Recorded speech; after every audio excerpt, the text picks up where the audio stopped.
Lord. Good afternoon.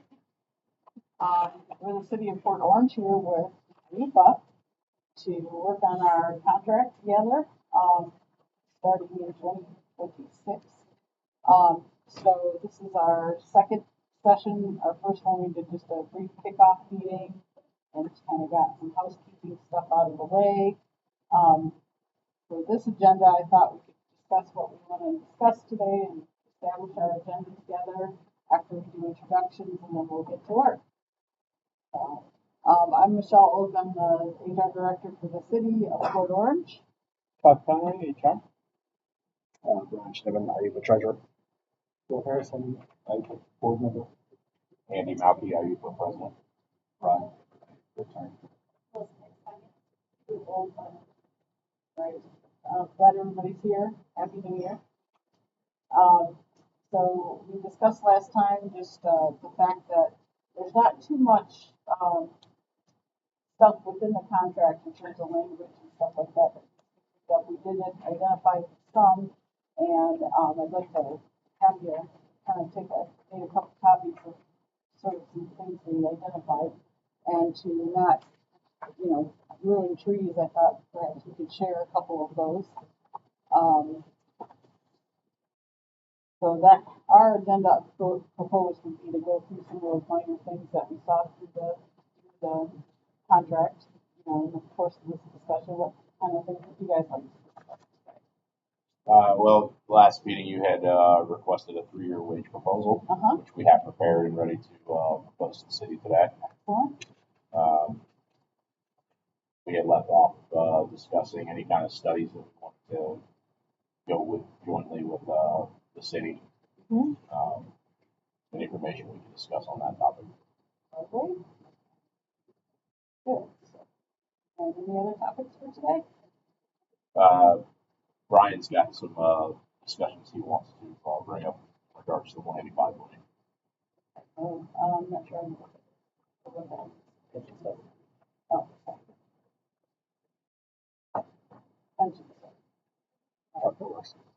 That's easy. yeah. Have to be translated.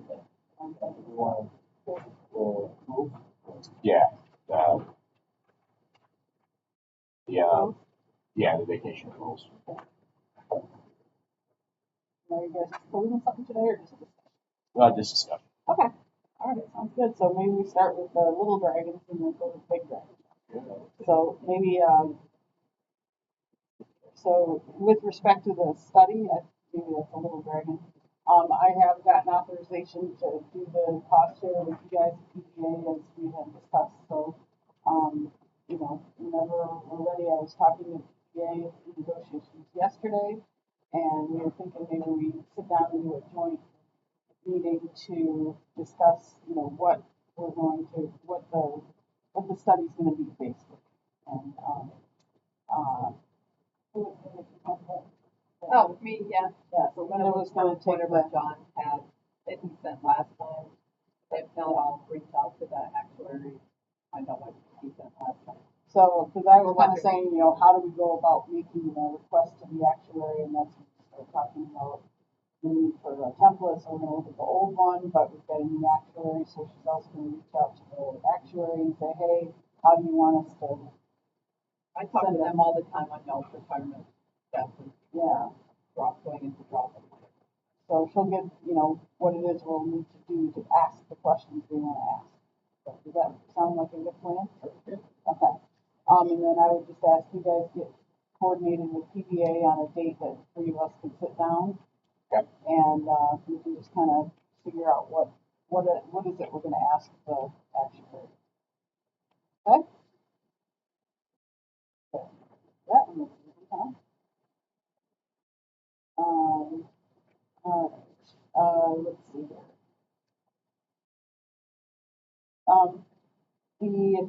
Brian, did you want to address the pension discussion that you wanted to have? Yeah, we can go ahead and cross that. Okay. So the 185 monies you're unfamiliar with? Is that what you're saying? Just that term. Okay. It's basically relevant to Florida statute 185, Okay. which represents casualty insurance overages that insurance companies pay to the state. What 185 is representative of police, whereas Florida statute 175 is fire.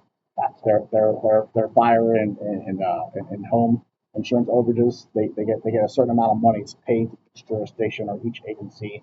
How that algorithm was created or works, I'm unfamiliar with. Okay, Yeah, I know I see numbers every year like, hey, the city of Port Orange is getting X dollars based on And it just whatever. magically appears if we pass it on. Yes.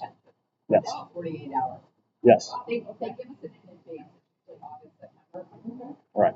okay, And we roll it into there, and that amount reduces, in theory, the amount that the city is required to contribute. So that's included in the calculation of the required contribution. okay. Right.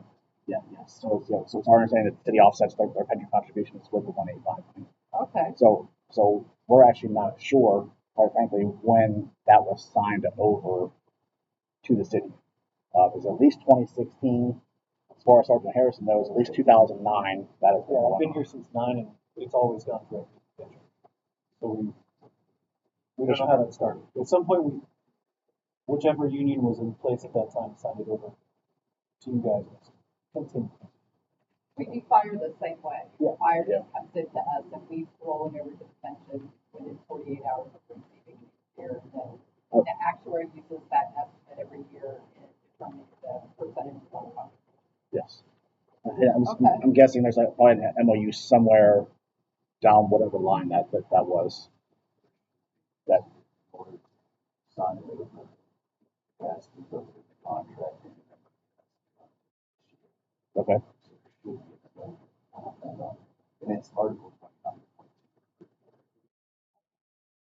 so are you, So a lot of not necessarily neighboring, but there's a lot of agencies, jurisdictions out there that have come to some sort of agreement and say, hey, that money or a piece of that money or a percentage of that money goes back to the officers in the form of whatever.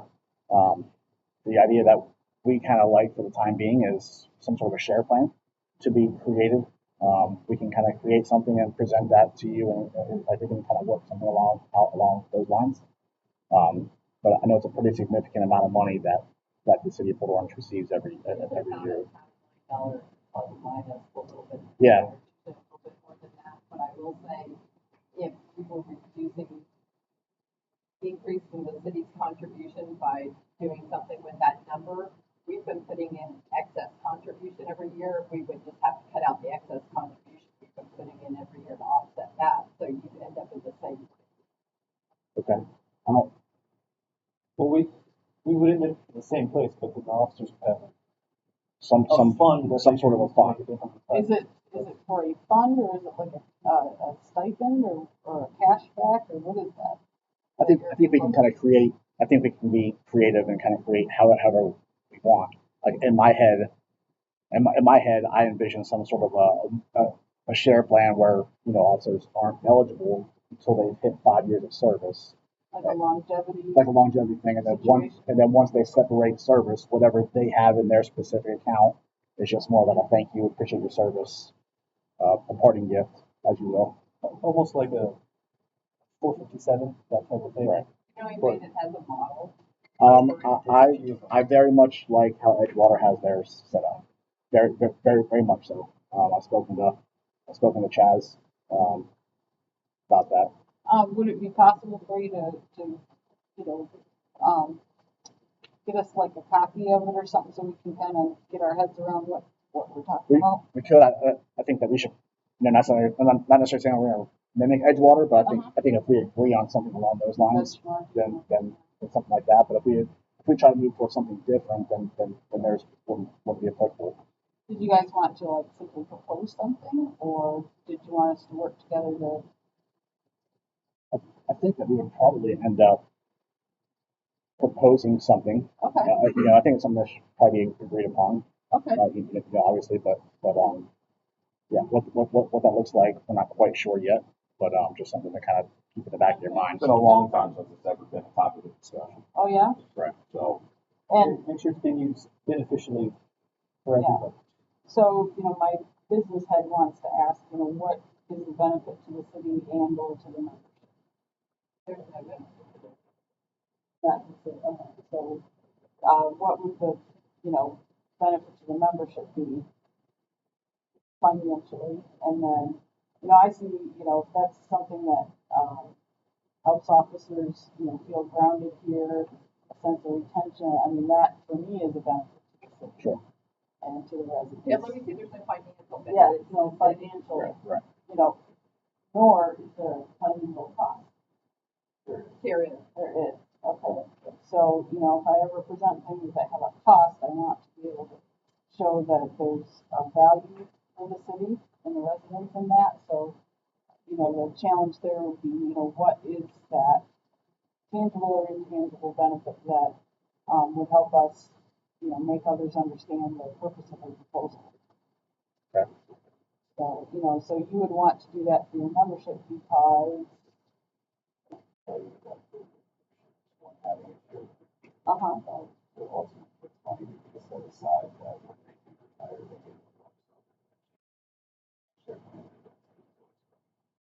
The other benefit is somewhat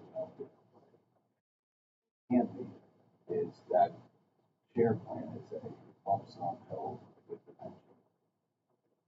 They can then use that money to say purchase that. Like if they 1% COLA costs $1.5 million, they can sign it for $5 million. City can implement the 1% COLA. City which ultimately be up to the officers whether to pay is this lump sum or COLA. mm-hmm, But yeah. it does give a little bit of flexibility because it's money that's there, that's guaranteed to be there, especially on a year where the city has a, say, rougher time where they have to pension pennies essentially. That money, money given to the city for a, say, future benefit or anything like that, where the city now has some money. Okay. So it's essentially a slush fund policy. Makes me think that about, you know, the concept of the medical stipend. You know, maybe it allows us to do a cost share in the city and the 195 to get that goal. And that is exactly what it's purpose was. Okay. Oh, I love that. It's faster than I thought. So yeah, we're open to looking at something like that. Certainly, you know, creative solutions to, you know, some of our fiscal challenges, you know, and giving a big contract would certainly be justified. Perhaps something creative like that. So I appreciate you bringing that up, Brian. That's good. So I don't know when we'll meet again, but I'd imagine potentially within a month or so we could have something on paper. Okay. Say, hey, So this we is can our run through it. thoughts. We can, you know, what do you guys think, kind of thing. Yeah. Um, How would that work if, you know, someone, it would really kind of benefit the longevity, correct? yes, in my head at least, granted there's, you know, 60 something heads, Sure. you know, under this unit, but in my head, you know, you're not eligible until you put some time into Port Orange, Mhm. and now they're going to put something back into you. Yeah. So that's what's going into my head, and whether you're in it for a year and you decide to separate service and take whatever amount of money that is with you, so be it. But then some might take advantage of it and be in from year 5 to say year 25, right? So that number's obviously quite a bit larger than that year 6 person. So Yeah, that's a very Yeah. interesting concept. So I appreciate you bringing that up and look forward to learning more about that. There's a lot of interest from the membership because they've seen it now in Edgewater Oh, played out, yeah. and they go, well, why aren't we doing that? Uh-huh. Okay. Which goes down to, where's our one even? Yep. So, you know, I want to be cautious about anything that causes long-term, what's the phrase for that, you know, lock-in type costs for the city, you know, from a fixed standpoint, but that sounds more like a flexible, vehicle by which Sure. some of these goals could be achieved. So, yep, I look forward to hearing more about that. That's nice. Thank you. So that's it. Shall we, before we get into wages and accruals, those are hard money issues, right? Shall we go through the book a little bit and I can show you some of the small changes that we're proposing? Sure. So I Again, to save trees, I didn't print out, 50 million of these, but, and these are, again, proposed changes to these pages, and, some of them you guys might want to, kind of think about or noodle on.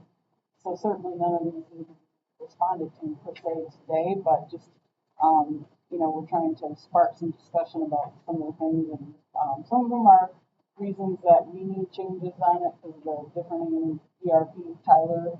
Like we just did with Gordy. Exactly.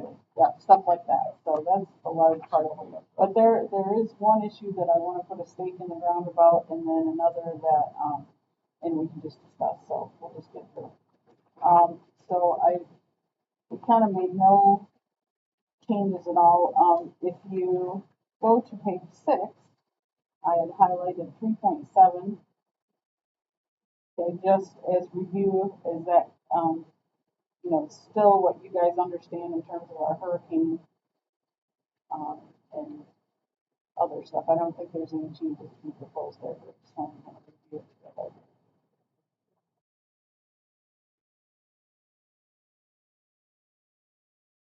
And of course, we have that other policy for pay during those situations. So, okay.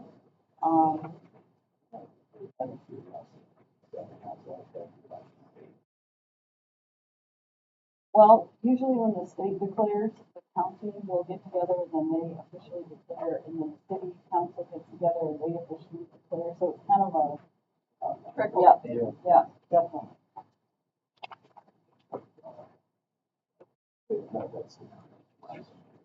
Yeah, so I just highlighted the discussion. Yep. The first proposed change is on page 9, Article 6. I changed the term, administrative services to human resources director throughout the document. This is where you see it first. And also, when I didn't flag where at the top where it says Article 6, there should be a space there. And again, when we get done with our document, I usually send it to our legal department. The paralegals are super good at cleaning up these documents. I don't know how they do it. I've been doing Word and stuff for 20 years, and I still get stopped by some of the formatting things. Somehow or other, they're able to go in there and make magic. So we're going to let them still do that because they're so good at it. Again, I made that same type of change on page 10, just changing the title of that. On page 11, the typing was just, it's a typo thing. It said Article S instead of 8. Yeah. No changes. One typo change on page 13. Actually, two of them. One in 10.1, there's some space there that I got rid of. And then in 10.3, it's a S instead of 5, so just don't have anything there. There was a letter missing on page 14, 11.3. Word mess there. So the T was attached to the O. And 11.4 on page 15, there's just near a comma there. And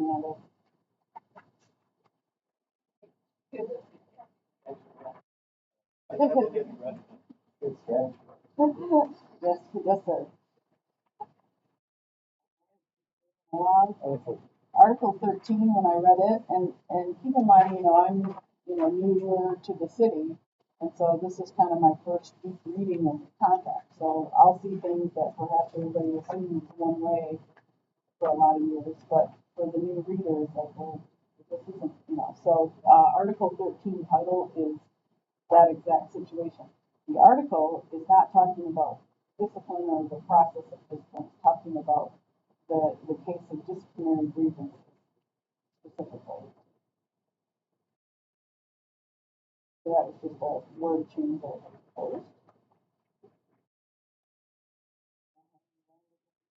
The stake in the ground that I want to propose to you guys is on page 21.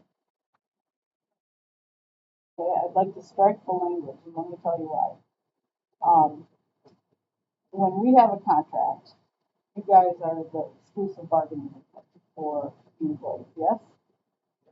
I feel like 13.4 is, and we've had experience with, answer shopping. I don't like this answer, so I'm gonna use a different set of rules over here.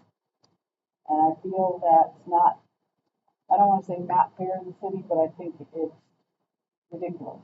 Either you're in the union and that's your exclusive remedy, or you're not. And we're in civil service completely. I don't think we can live in both worlds. And I'm proposing that we strike that language. We've had people do that to us. And I think that that is not fair play. I don't know why that was in there. I was astonished to find out it was.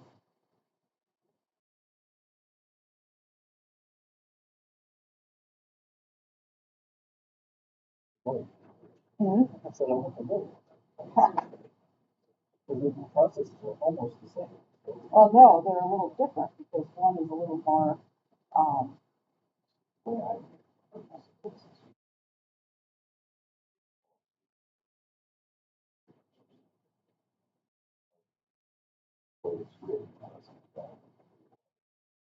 correct.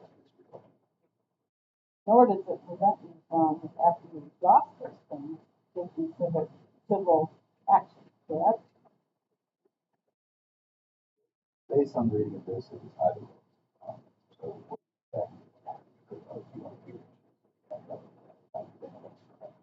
So the issue I have with it is we've had people get about 3/4 of the way through the process and then want to switch sides, right? That's unacceptable. That's unfair to everybody.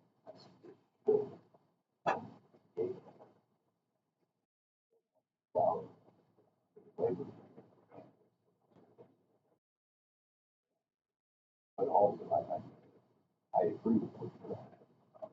But it does, honestly, that happens. I would disagree with that. Correct, yeah. Because honestly, if we're administering the employment relationship fairly, you know, so, and, you know, I've said this to you guys before, you know, I don't like where contracts will have a bunch of policy crap in them.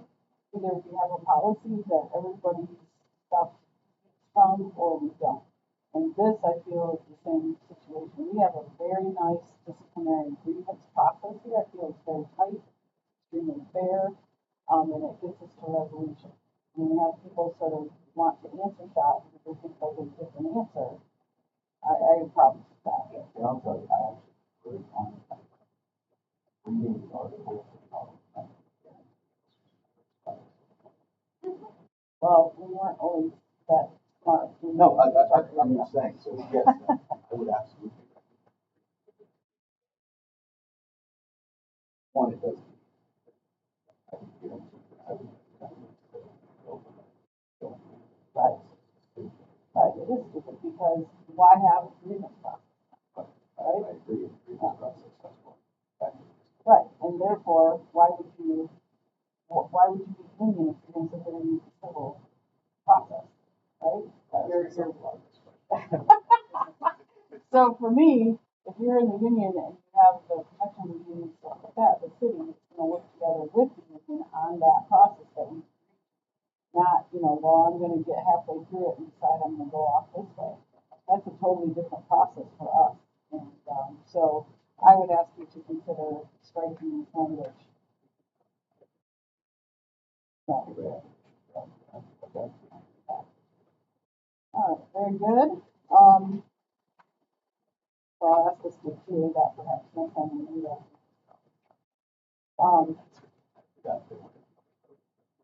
What's the heck? Last renegotiation, we tried to find an article 13, 14. You know, I said that to myself at first, right? And then I read it and I realized that you could, but I saw why it was different. I mean, I felt if I was a reader as like a brand new person, yeah, yeah, they're the same. Yep. It could be combined. I mean, there's no question about that. Or completely separate. Don't have two sets of roads. Up to them to Right. say how they want to do it. We obviously have an issue with whether I was gonna ask why it was separate. Is there any specific reason? I mean, other than, huh? city wanted. Yeah, we were told no. They know to explain why they want Is there any difference? I didn't see any difference. I think the agreement's arbitration may go into a little more. I don't remember when I read it, but I have no issue with arbitration part of the agreements. Separate or honestly, it doesn't matter. Whatever the city. Okay, I'll try to find out why that was, but, I know this from legal, so it's fine. okay, And whatever you guys want to do is fine. okay, Realistically, in practice, it doesn't. right. Okay, yeah, I'll find out why that was, but I'm for combining it as well as we can.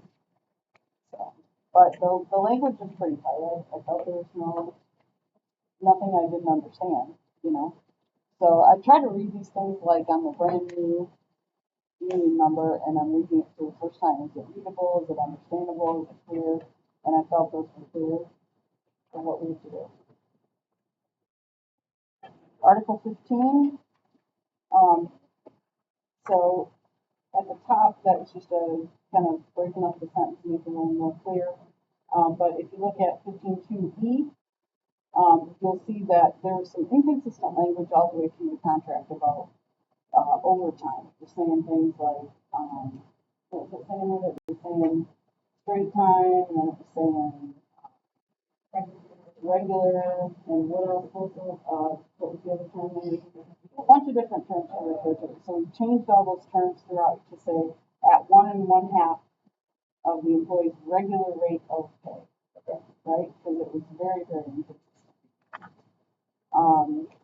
So that, it's frustrating, but again, I like having a clear contract. It is. So For can I everyone. monkey wrench that? Yes, I guess, uh-huh. so if it's saying what has their regular rate of pay, are we assuming that we know that's their blended rate of pay?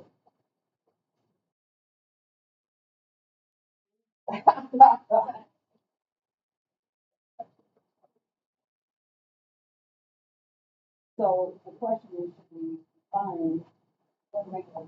I think if you put definitions in there and define that their regular rate of pay is the blended rate of pay of their base salary plus incentives, education. And I just. Okay, so, yep. Okay, we'll propose a little language there.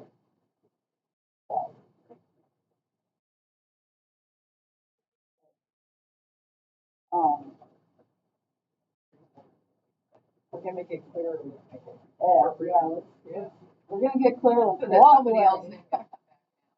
We knew what it meant. That's very good. Yep. And if you guys see terms like that, that everybody knows what it means, but it's not defined, let's highlight those things and let's, elucidate them out in this contract. All right, so on page 26, we kind of did that again, right? You'll see it again. 15.5, okay. You'll see the goofy terms in 15.6. Okay. 15.8, there's a word or two to make it better. But on 15.8, there was something we didn't really understand. Which is, what is a call out wheel? This for normal overtime? So this is, overtime hours should be distributed as nearly equally as possible among employees as long as such sharing will not delay or Yes. cause disagreement.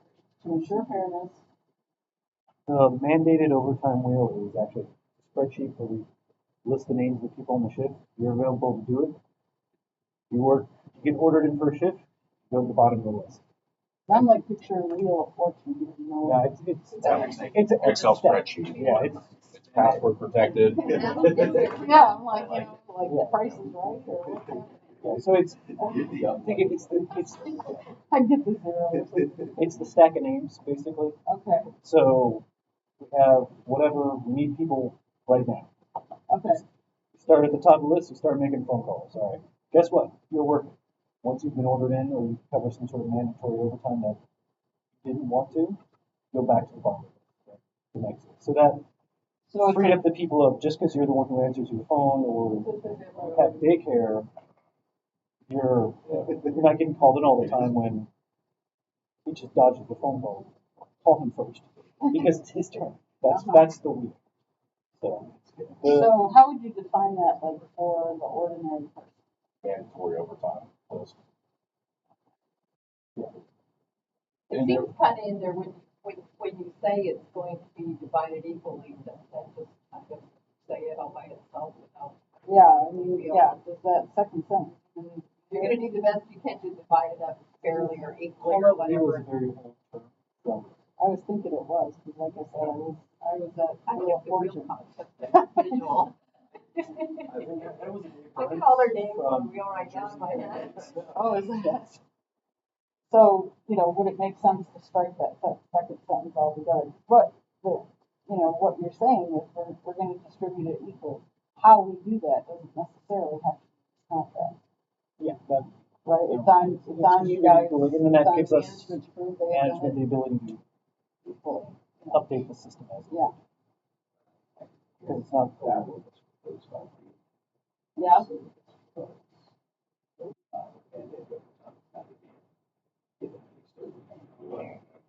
Oh, is that? Sometimes people want the overtime and can't get it, and the contrary, the opposite of it of, part of it. Some I people keep wanted getting it all the stuck. time. They were volunteering. And well, hey, you're the new guy. You're going. I really can't. Well, too bad you're the new guy. You overdid. Right. He never volunteers for anything, and he never gets forced because it's the team. So that's where we came up with it. Well, we're going to the bottom of the stack for it. I don't care if you've got seniority. It's your turn.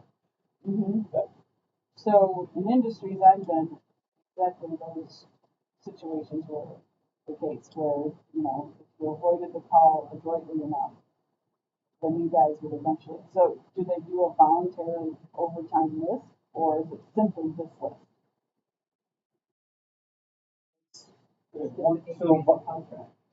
voluntary stuff usually doesn't affect it.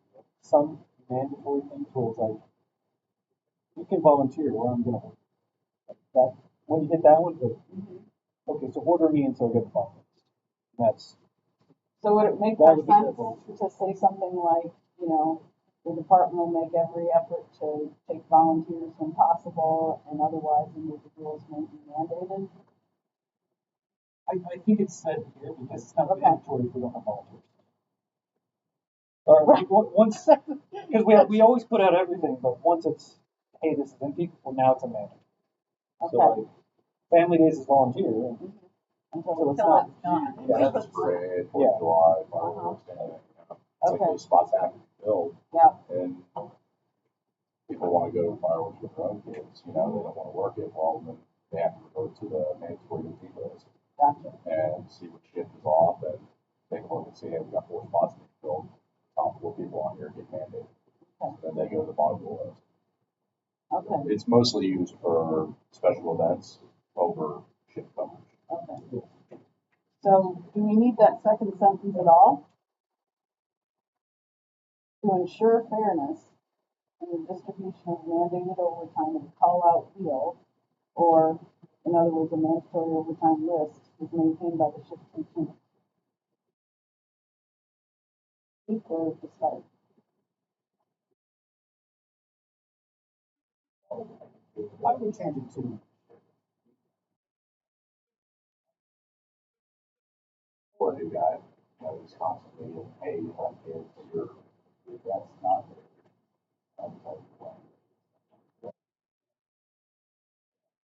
Maybe some kind of fairness. Okay. I like some kind of language in there that protects somebody from continuously getting paid. yeah, it gives us the ability to later kind of like, no, this really isn't fair. Look, that's cool. Does this sentence do that, or should it say something else?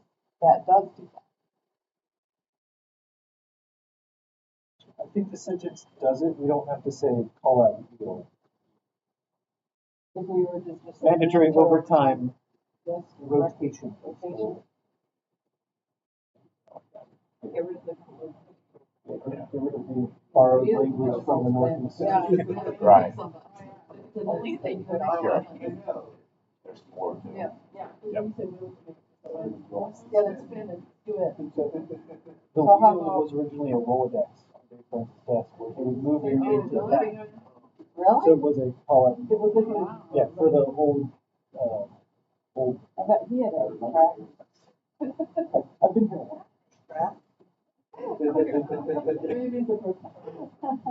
All right, so if we were to change it instead of that colloquial term, call out wheel, we would say mandatory overtime rotational list. Yes. Oh, I got it. Okay, great, I like that. See, solve problems better together, right? Good stuff. Yep. Yeah, good. And then it says, there are some this is kind of a weird sentence, and I didn't quite understand why it's there. It says, there are some specialized overtime details, such as Christmas parade and the 4th of July celebration, etc., which cannot be run smoothly if put on a rotation detail list. Such special events require a police motorcycle for traffic control. Such events will be exempted from the rotation detail list. So Yeah, that, those motors guys have to work. yeah, that is, so we can't do the Christmas parade without the motorcycle. Okay. It's not gonna be their turn to be ordered in, Okay. but I have to have a motorcycle. So we're skipping the list. Congratulations, your motor, you're going. That's what that is. Same thing, family, we have to have the motor to be able to get through the crowd, so. So the sentence is a little goofy to me, like, because it's like, well, there are some, it's like it was an afterthought. There are some specialized So what are we trying to say there? In a succinct way? What are we trying to say? Motorcycle operators, And it honestly wouldn't hurt to make it even more broad, not specifically motorized, where there are certain overtime details that require specialized units to run smoothly. That's true, because you can end up with something. and it might not be I mean, Christmas, I think right? family days, one time where we had the whole SWAT team out, Yeah. because it lined up with certain holidays, Yeah. with certain statements, and we had And 40 then it's people not in it. given out based It was on not your fair, wheel. it was, that's what you're working, that had nothing to do with the rotation. Yep. I would just say for specialized overtime, so the city has.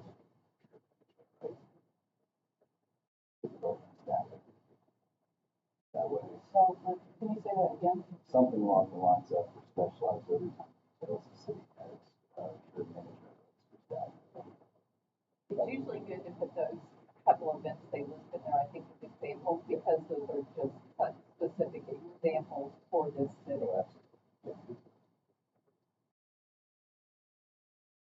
Everybody needs to. All right. So, we'll propose a little rewrite of that too, because it was the way, if you read some of this stuff out loud, it's like, what? I like making it broad too, because it's Yeah. not specific, even with as we change, Mm-hmm. It does. even if like there's a school event, there's such specific laws of that, the school resource officer has to be there to deal with it, not Right. standard off, like Good example. Yeah. things keep getting more complicated. Yes, you're right. And, I'm thinking of the case of civil unrest, right?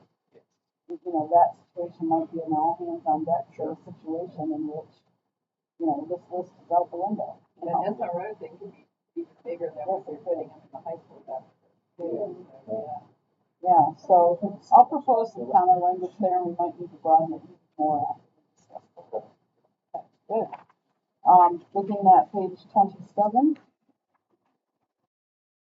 we just kind of made that regular change up top. And then on 1511, that language was a little unclear again. So when an employee is formally designated to an on-call status for at least half a week, that employee will receive 3 hours overtime for that week. On-call is defined as formal notification by a supervisor that while off duty, the employee is designated as on-call for a specific period and is expected to be able to respond ready and fit for duty as expeditiously as possible. I mean, number one, that's the longest run-on sentence that ever was. And number two, I have no idea what it is. You? Yes. Do? I do, yeah. Put it, I don't know. okay. I'm surprised it Is it doesn't clear to- specify how fast we have to respond. Well, it's. I'm sure you guys kind of Yeah, know that within a, yeah, but usually it's that. It has to be within, you have to be able to respond within. You better be 2 there hours within an or hour. whatever. Yeah, 60 minutes is all. Oh, But if you live, so I feel like it's kind of, So there's another policy. and while you all know what it means, Like further explaining it. you know, I mean, This is just saying that if you're on call for half the week, you get paid. Right. Basically, what it's supposed to stand. so, Yeah, yeah, yeah.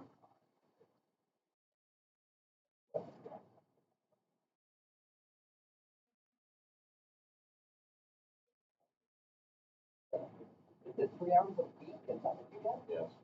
Unless you get called. And you get your 3 hours regardless. Right, on the call. Yeah, Yeah, you get 3 hours for being on call, and then you get the minimum if you get called out. you get your 3 hours to stare at your phone. and stay. Right. so could I take it down to plain English there instead of? Yeah, you say, You you know, know? Put a period. Yeah, if yeah, you're on call for greater than half the week, which would be 4 days, okay. then you get 3 hours of overtime paid for that week. Okay, I mean, that would clean it up and essentially says the same thing. or that thing. Yeah. Separate the all definition. Okay. Yeah, I think so. Yeah. Yeah, so why is that, you know, because we talk about it up here, and then all of a sudden we're like, oh, we gotta define it. Yeah. So, Well, I think because maybe you have, just an example, you have a week where maybe somebody's on call for Sunday, Monday, Tuesday, and then they're on vacation Wednesday through the rest of the week. Well, you're not going to get your 3 hours of on call because you weren't here on an on call status for the majority of the week. it looked to me like So I think that, there had to be some kind of definition of. I'm not sure it's more a definition, but it's defining the eligibility for that pay, yes? Yeah. Okay. And in that, do you want to say overtime, or do you want to say the 1.5 times? Yeah. Yeah, So, and the reason on call was defined that way was because officers and public were on call. So the city had to make sure that it was formal notification. Just so you're declaring it. Yeah. They're always eligible for mandatory overtime. So to me, that's not a definition as much as it is, a defining of eligibility for that pay. So if you don't mind, I'd like to kind of rework that little 1511 to, you know, make it a little clearer. Yeah. All right, good. And, you know, we always talk about this issue, you know, there's no duplication of the premium payments and no claims that provide for overtime. So when we talk about the premium payments, we're talking about pay at time and a half, right? Yeah. So do we take that concept of premium and Like whatever it is, you need to call it one thing. yeah. So that's another example where it's called something else suddenly, you know. So do we need to take that down to, you know, where an individual will receive 1.5 times their regular rate of pay? Or even, you know, parenthetically. That's what it's saying. And That overtime on overtime. on call, it's paid at an overtime rate, but it's not overtime. Right, so, but I'm looking at 1512 where we're saying, yeah. So, but on-call is not a premium. Right, so you could get on-call and then still be eligible for overtime. Or the on-call is overtime. call won't apply to your regular working hours. Where does it say that though? Oh, it says 3 hours overtime. Okay. So that's another example where we need to spell that out. Okay. But because I think people don't understand the concept of if we've already paid for something in overtime, Yeah. then we can't, you know, pay it again for overtime. But and the purpose of 1512 is because there were instances where you could get essentially 2 sets of overtime. Oh. So that's why they did I that. did that to Basically, I don't care if there's a possibility of paying twice for this. It's not. Gotcha. And that was the purpose of it. Okay. And it makes sense, right? Because there's times where it would be tempting to do that, you know, but we have to define. Okay. And then, so on 1513, you know, I'm thinking of that emergency pay policy, which is sort of outside of, you know, our regular stuff, right? The one that 1.37. There was some controversy because one of the contracts had stated that this was pensionable, and from a city manager standpoint and, you know, financial standpoint, we provide that pay in those situations so that we don't have a fixed obligation into Never Land. You know, it's a one-time thing. We might get reimbursement on it, this kind of thing. So I wanted to see if you were okay with the concept of making sure that emergency premium pay is not pensionable. I mean, it is not, but we've had people interpret that differently in the policy. We're on QBA yesterday, so when we went through Milton, because of the way it is rewritten, that policy, we had to individually, the three of us, go through all 500 people in the city and find out if they did work, was it their regular shift? Because if it was their regular shift, that regular shift portion of it was pensionable, but the halftime portion wasn't. And we had to manually do that for 500 people. It was a logistical nightmare. Yeah, so we're trying to just get that so we don't have to try and deal with that for just, I mean, we're talking about 24, 48 hours that we're in this emergency situation. Yeah, so Just for that situation. So we just want to make sure we're all on the same page with respect to that issue, because that emergency pay is kind of an extra on top of everything else that affects all of the work. My only concern with that is, and it goes back to our discussion last year about when we're mandated for a hurricane and we're getting that premium for overtime hurricane pay, that's not counting towards our 84 hours, right? So it goes back towards that same discussion we had, like whenever you work a holiday work week, that you're paid that premium pay for that holiday day work. That's not counting towards your 84 hours. However, it also keeps time, right? There's time off of that. Yeah, so Yeah. we've added, so we increased the benefit to you, so you're getting, you know, hour per hour time off to kind of soften the fact that you've now just done it. So for us, you know, it was kind of designed to quote unquote make up for that factor. And so as such, we'd like to keep that way, right? So as I spelled out.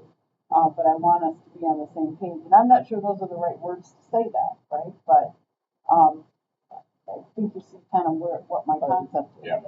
FEMA's not gonna come back and reimburse the pension portion. Correct. That's FEMA. Correct. And so we don't want to tie the city into a long-term obligation that gets very expensive quickly.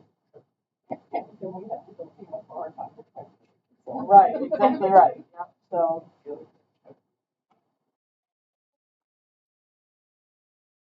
we don't think it is either, but EPA has a different take on that, and a different interpretation of that. We also then had to go into that, you know, are you over your 300 hours or you're not over your 300 hours? So it's like it could be pensionable for one person, part of And it, not and the other. So, yeah, there was all that went along with it. Because Trying to point it out there. Yeah. make it one way to pay people and then you get the extra time off. Yeah, I don't have any issue. And I'm not sure those are the right words, but, you know, I want to, We agree with the concept. yeah, so Yeah. let's together try to figure out the best way to say that.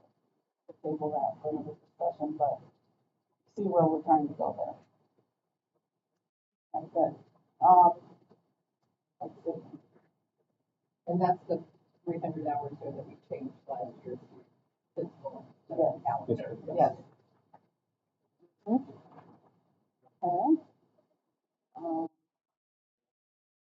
Then on Article 16, you'll recall that we added a holiday this year. We did the MOU for that, so I just put that into the contract. I think that was a very generous benefit that everybody really enjoyed this year, so I'm really happy about that. Did we get a comment yesterday on about, or make one about putting language in there that says if the city gets another holiday, Yeah, everybody will so, be happy? yeah, PBA We don't has have to do has another- said, okay, so, doing an MOU every single time, and you take some language in that says, in the event the city decides to add any other things, this, the contract will accept that. Like I said, now, That's what I'm saying, yeah. I propose things I can get a yes on, let me tell you. I want to work that. For regular pay and that time and a half. I don't see the language in here, Michelle, maybe where it says that, we discussed it the day after Christmas fell on a certain day, that it could be moved to another day. Oh, yes, you guys had that special call, didn't you? Yeah. Yep, okay. I think that's something that. Yeah, I think it was too. You want that to reflect in the, Yeah, contract. we probably should, just to make sure it's, the flexibility is there. It was really nice. Uh-huh.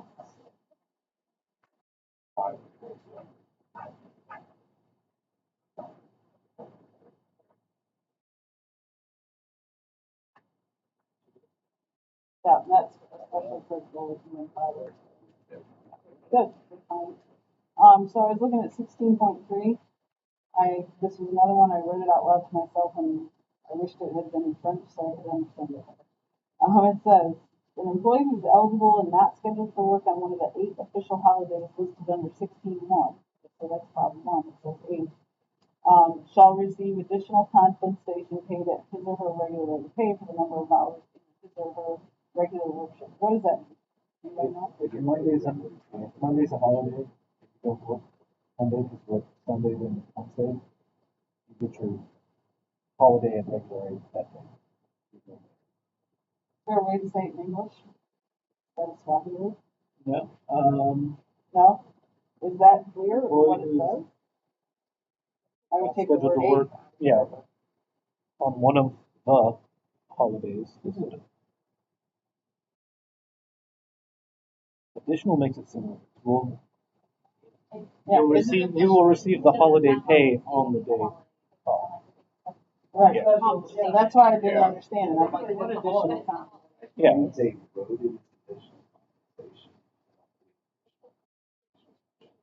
If you don't work the holiday, you get holiday. pay. You get holiday Yeah, pay. you get holiday.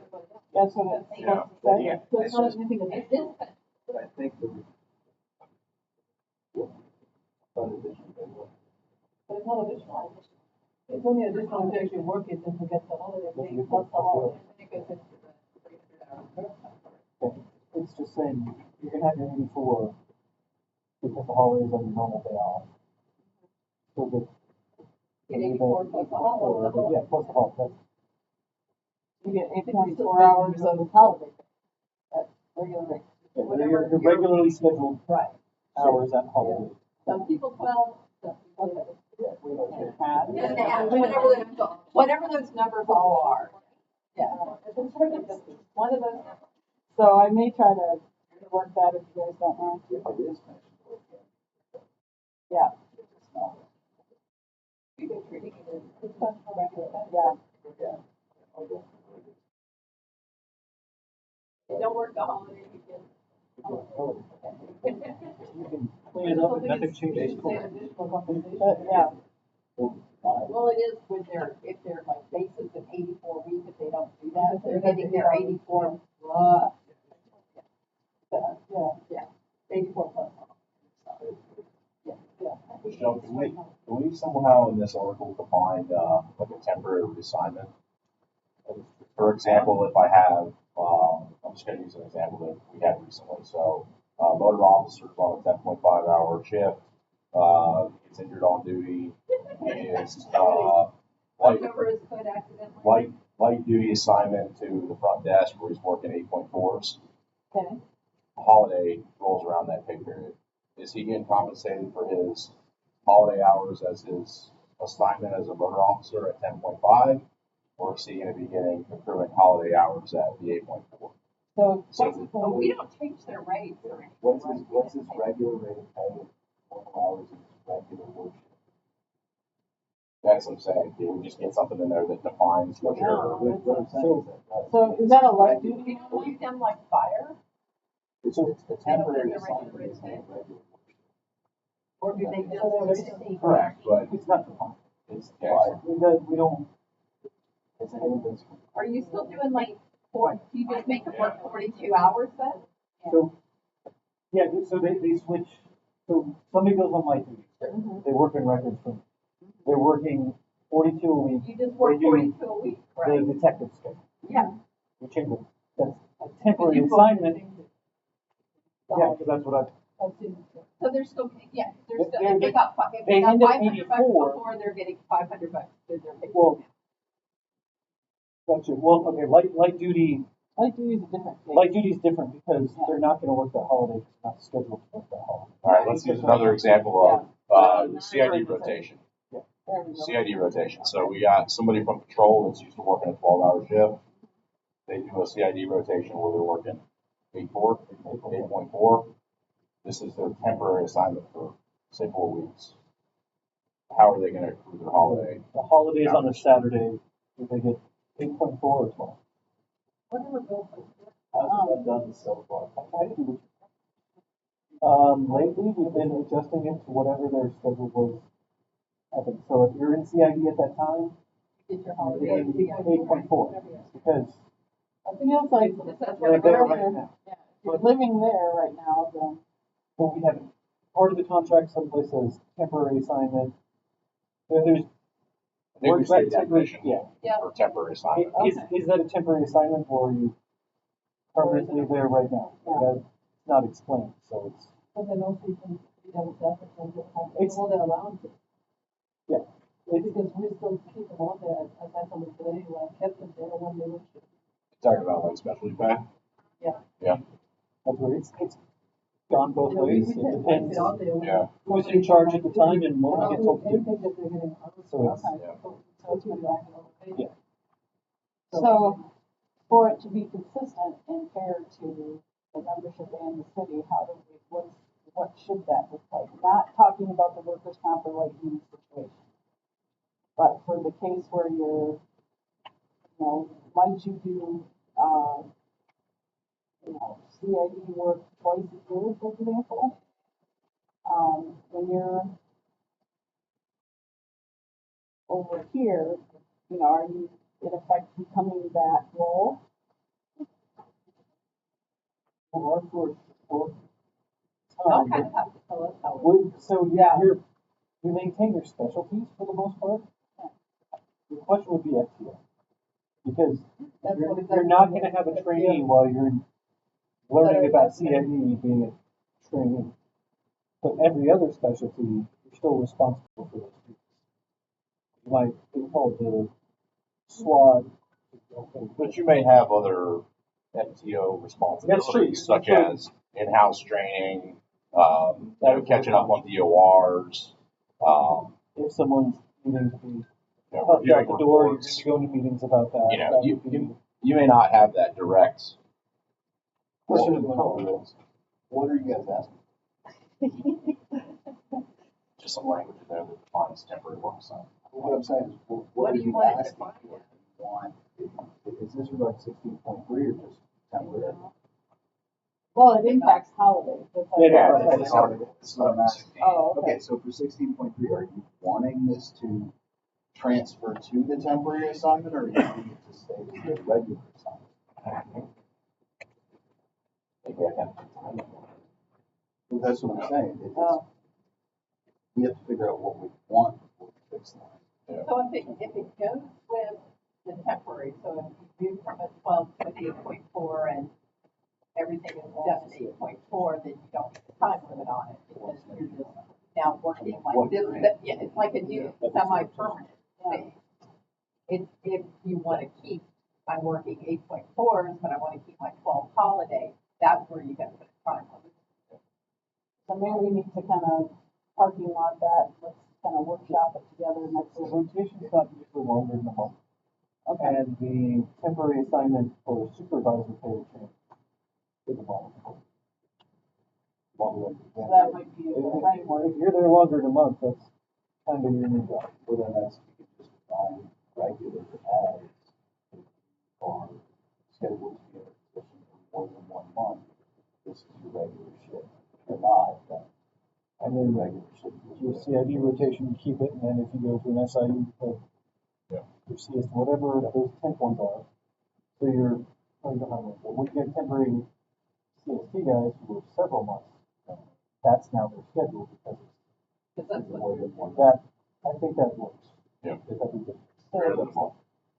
So really, when we're At talking least about we get regular, respect. I got lost. All right. so good, so good.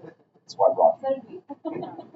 And then when they're, so the definition of our temporary assignment would be then that they are in a area for less than a month, right? And they maintain their specialties, Yeah, I think that's important. they maintain whatever 8.4 or 12.0, Your current, the current, work schedule, I would say. No, that's all the regular shift. Define regular.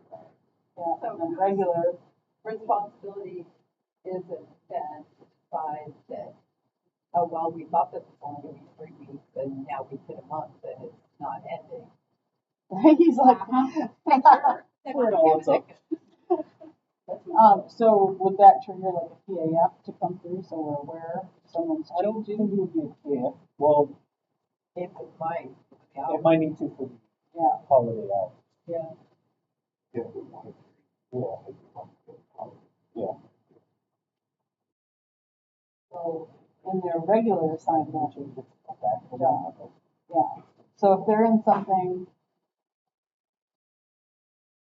if they're in a temporary assignment for less than a month, that their, all their other stuff stays the It same. might be easier to say the opposite. If you're in a temporary assignment longer than 30 days or a calendar month, your schedule, your regular work schedule will now become whatever your temporary assignment is. Yeah, I like that. If it's not, Oh, that's your job. Now make that. Use all those extra college. yes, it makes sense. Alright, so, you know, maybe I'll take a stab at it and then we can pick it apart. Alright, good, so those directly affect that 16.3 because if you don't work the holiday, you receive regular holiday pay at your regular rate. You know, Now we know what your regular. now we know what we're talking about. Okay, that makes a lot of sense. And so maybe we put that, does that need to be in hours and, you know, maybe a little definitions term there or kind of a couple Yeah, things? probably an hour. Okay, good. All right, good. You know how We much can fun find this is with me? regular hours work for different units in this contract at all. I wouldn't take that away from management Yeah, because that would. patrols it. I always have a policy. Yeah, yeah, that's good. Yep. Yeah, patrols kind of like that. So is there a policy somewhere that? There is. Okay. Yeah, skip over annual leave, or if you wanna tackle that while we're. Let's go through the rest of the little things, you know, because that's still a little dragon until we get to that one. That's a little dragon. Yeah, yeah, a little dragon. All right, so looking at, on page 30, C, we start to talk about the pool, stuff and the dates. So one of the things throughout the contract was, you know, differing dates, or, you know, September 1, September 30, September 15th, do this by, you know, when your left leg's facing north at 4 o'clock, then it's this. We want to make consistent throughout the document, you know, these dates, because otherwise, we need one of those wheels to keep track of this stuff, right? So on, 17.2C, you'll see we made first of those changes. The leave balances in excess of 320 hours as of September 1. This payment will be made the first full pay period in September of each year. Okay, and then hours over the limits that are eligible for a payout entered by the employee in time and attendance by September 1st, like sick leave. So we had some people thinking that it just was automatic, and then they were upset that it wasn't, so we need to really kind of spell out that that's their And piece not of make it work. really automatic. Yeah, so, Automatic? yeah, we can't, you know, our current system doesn't include a crystal ball, so I know it's regrettable, but, yeah, they charged us. After the way it went the first couple of years of Workday, where Yeah. they were trying to put it in either in HR or in payroll, what those payouts would Exactly. be, and then you come back and you get paid out, then somebody would say, well, you missed 2 hours. Mm-hmm. Or this way, if you guys are putting it in, as long as we don't see it exceeding anything, we're going to be happy with it before it happens, and y'all will be happy with it because you put it in. Well, and each person has control over what they wanted in there, so, you know, us guessing wrong. And that was that move at the first pay period, because if for some reason, we all had a brain fart and just a whole bunch of hours or something. Like have somebody that put next in pay 10 period to correct it before the fiscal year. We have time to fix it before the fiscal. So, yeah. So, we just try to cut them down, so. Some of the pages are confusing, but you look at 33, kind of a similar theme, right? Kind of a spelling check in 18.1. Okay. So 18.3, I changed the title of that heading to accumulation of sick leave and carry forth limits. So again, it goes to the September 1 of each fiscal year. In excess of above the cap shall be paid out or deferred into employees 457 plan by the first full pay period of September. Okay, just to make it real clear. Okay. Going to 18.4A on page 34. Again, I didn't understand why this is here. So employees have a minimum 10 years of seniority with the city as of September 30th of the year in which the employee seeks to exchange sick leave for pay or deferral. The following procedures shall apply, blah, blah, blah. I was suggesting we strike that because the next paragraph just basically says, look, they have to maintain a balance of 40 hours of sick leave. Employees may exchange out or exchange a maximum, blah, blah, blah, blah, 192 hours unused sick leave for payout or deferral, you know, one time each year in September. That works. First pay period. Yeah. So you're removing the 10 years of service before they can sell that. We would rather pay it out. I don't know why y'all are handicapped Yeah. or handcuffed that way. Yeah.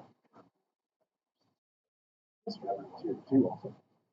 That's good. Well, and that prompted the discussion, right? So why Unless is you want that? to change the minimum. I mean, Right. that would be the only So- discussion, is that from your side, you want to make sure people maintain a bigger minimum than that. Yeah.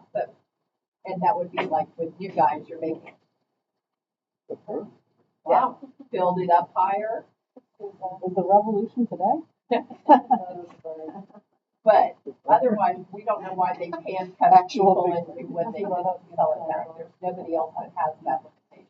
City standpoint, it would make sense to sell that sooner and lower rate. Correct. Yes, sir. So we don't see any advantage to the member, we see actually disadvantage to the member. And so we were proposing striking A and B there because it's, And our only Who question cares would if be they- is if you wanted a higher minimum. That you wanted yeah, is to 40 maintain in sufficient there or should it be? From your From standpoint. a union standpoint, as long as you're not gonna run out of time and get yourself fired, if you're feeling sick. Well, that is the hazard. Well, that's why I say is 40 enough, or do you want them to maintain more than 40? Yeah. Yeah. You want to noodle on that a bit? Do we protect them from themselves? I think the younger guys It's always. tend to have lower tolerance, another hybrid of that is, you know, we have to find, that's what I'm saying, 10 seems a little much. To get to that one-to-one cell. Honestly, that helps us keep people too. We're like, well, I didn't call it sick, I'm gonna cash it out. That'll help us maintain those young guys who don't get benefit. So, Yeah, because, you know, it's like for them, you know, in the today only world, that's a long Yeah. time, you know.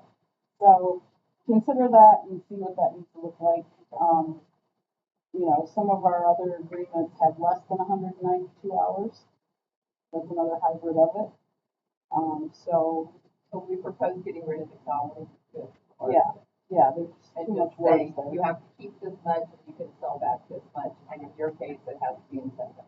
Yeah, so this is another one of those, you know, if your left arm is, you know, facing northwest at 3 o'clock, we don't need all that. What's the minimum, what's the maximum, people are adults, right? So, I know, it's crazy talk, They're not it's crazy talk.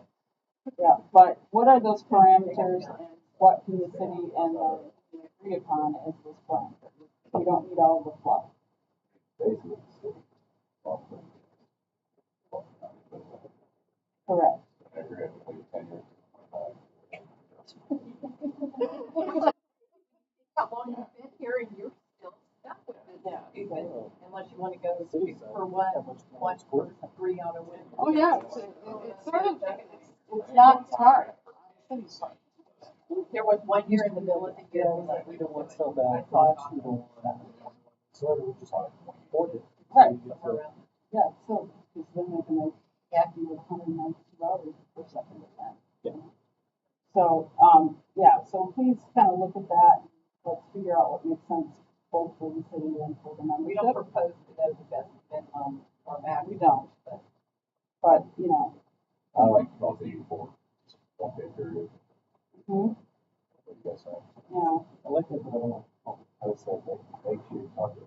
Yeah, we'll see what that says. Because that will go back to.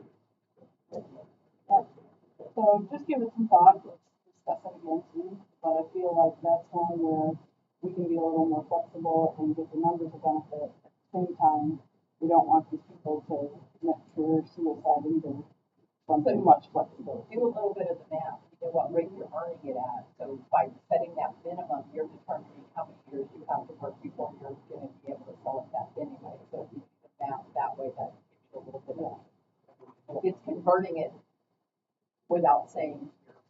I don't call out this song like this. Yeah. The message I want to send to you guys is that, you know, if there's things in our contract that aren't beneficial both to the city and to the members, we're gonna bring it up. And, you know, so I want you to know that we're gonna try to be as fair as we can on everything. And even if we have to say no on something, you know, we're gonna work through it together. So, you know, I just want you to know that there's a true commitment and this was that move to prove it. So, And it's definitely one of those things. yeah, definitely. So we recognize that you want, you know, that for your two-tier to kind of start reaching a little closer and get that, this is the easy way to do that. So, doesn't cost anything, and more in fact, it saves the city. Yeah, okay. So Also, again, if they get paid out, sometimes it stops that whole, like, blue thing that Yes. pops up, so that, you know, I wanna use up my sick pay. yep, so there's several benefits, you know, that result. So, okay. So we do want people to take more ownership of telling us how they, you know, what they want paid out and when. So we would, ask you to support that statement where we say they have to go into time and attendance and do it themselves. But that takes some education in the membership if we, you know, get to a ratified contract. So we've had a couple times where we've agreed to things like that. Nobody told the membership, and then the next thing you know, we're struggling with that. So, we would We'll ask, still send out the pictures Yeah. and the arrows and the, this is how you do it. yeah. And if they don't read. Right, they don't read, yeah. The captains also send out. Oh, Yeah. they said- Oh, do they? Yeah, they get a lot, but click here. Click here. Click here and then there. Then I get $5,000. Yeah. So, so again, you'll see that at the bottom of that, area, okay?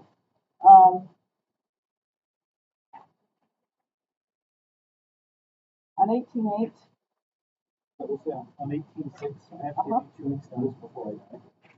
yeah, I was struggling with that a little bit too. So, so for, in the case of 18.6, it says retirement, resignation, or death. An employee resigns, yeah, You gotta give notice. yeah, resigns with 2 weeks prior notice and has a minimum of 10 years of service, right? So I'm thinking they don't have to give us 2 weeks notice before they pass. I know it. So I was suggesting that we put that in 18.8 instead and saying, an employee who is fired, dismissed, or quits or separates from the city for any reason other than those detailed in 18.7, meaning retirement, resignation, or death, including the failure to provide 2 weeks notice, shall forfeit. 18.6, we have unused sick leave. Do we want to say all leave? Because it should be sick and vacation. So 18.8 is saying you are forfeiting your sick leave, okay, if you don't do these things. But in 18.6, what are we saying? Well, it's defined, but it says you'll be entitled to a lump sum payment of unused sick leave. Yeah, but if But you pass away, no, I'm saying, do you get your vacation leave? Vacation as well, right? So it'd be, That's under the annual section, I believe. oh, Oh, it's not that that would be, one. okay. Yeah, we have to look back at that. But I would think we would treat them the same. yeah. You either get it or you don't get it. I was saying more, No, this was the one sentence. yeah, you pass away without notice, you're not getting. Oh, no, Then no, I'm not getting it. 17.2D. 17.2D. Okay, so. They just have to. This sentence is about it. But we skipped it because we're talking about it. Wow. Okay. We're good. We confused ourselves. Yeah, yeah. So why are we saying it twice? Because one's in the vacation policy, one's in the sick policy. So 18.6 should be saying what? Do they get both? Yes.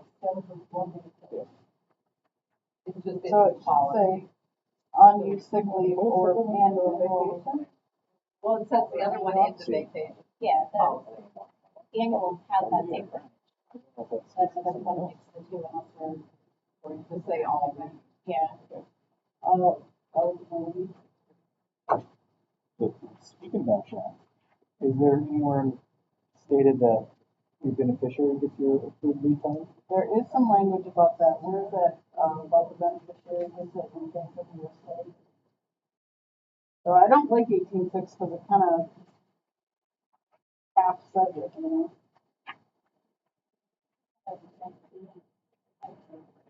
No, but we do it 2 weeks. I feel like that article is Like too much paid about out, sick it's leave. paid out for your day. Right. It becomes part of your day, then not, it wouldn't be paid to your beneficiary. It would still be paid to you, and it becomes part of your estate, and then. But that rule exists for, it doesn't go away. Correct. Okay. Yeah, it's still trying to exist.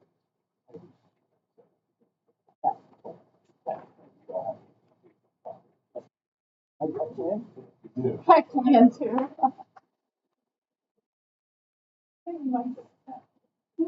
All right, 19. They actually pass. Yeah. All that stuff. So on 19, I felt like 19.7, or well, 19.4, was a bunch of gobbledygook, and that we could simplify it by the language we proposed in 1946, or 19.4, 5, and 6, without the invention of it. City and employee may mutually agree to provide time off as compensation for overtime. Such time off, compensatory time or comp time, shall be accrued at the same rate as overtime pay, meaning 1.5 hours of compensatory time for each maximum number of hours of comp time which will be allowed to accrue is 50 hours of comp time. Unused accrued comp time in excess of 50 hours will be automatically paid out the first full pay period in September of each year. For the purpose of taking comp time off, the employee shall request to be allowed, so they would have to do that in time and attendance, right? Yes. Yeah. So we wanted to change some of that, we changed it in fire last, because working with the ERP system, it will not cut you off at 50 hours. It will let you keep burning comp time forever and ever. So we would like to make it once a year, whatever you're over 50, you get paid out, Automatically. and then Everything else carries. everything else carries forward, and it's gonna go over 50, and then the next September, whatever is over 50 gets paid out. So you're saying that you can have a thing greater than 50 hours of comp time? Okay. Yeah. We'll pay the Until excess, September. pay the excess, keep it at 50 at all times. Because we can't make the system keep it at 50. Yeah. We don't wanna find a balance that we Climb can't. anymore at that time.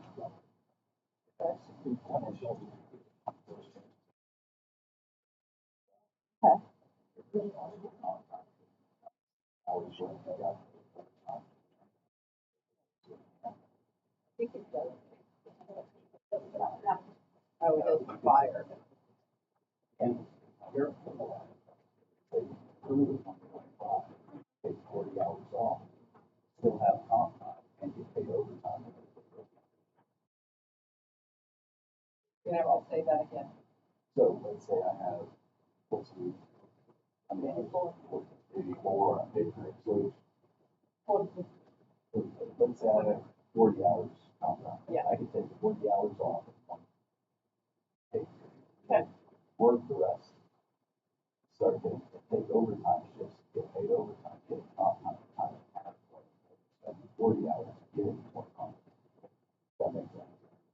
So essentially, it's like buying out straight time and overtime pay. So they're getting 25 more by taking time off. So it should not count for those hours for If it's, like the original one. if it's accrued at 1.5, it's overtime. It is approved. So if it's accrued at 1.5, so let's just do a bullshit of 84 hours. I have 84 hours comp time. I could use 84 hours comp time, take the entire shift off at regular, get paid regular pay, comp time, only work overtime, get paid 2.5 hours, take comp time for that, increase the pay for hours of working at 75% of the time. That, you can use it. It was done by other agencies. All kinds of hours. So I volunteer for the mandatory overtime. Now, do you fill out the comp time? I got What would you whatever, say when 40 you hours free. using comp time and comp time and So that's why they did it, comp time will not be counted as hours for class. what? That's probably what we did. So, yeah, that, basically that's our. Because the use in the same week. So we need to keep that part of it. Yeah. Okay. If you don't want to use, yes. Yeah. Correct.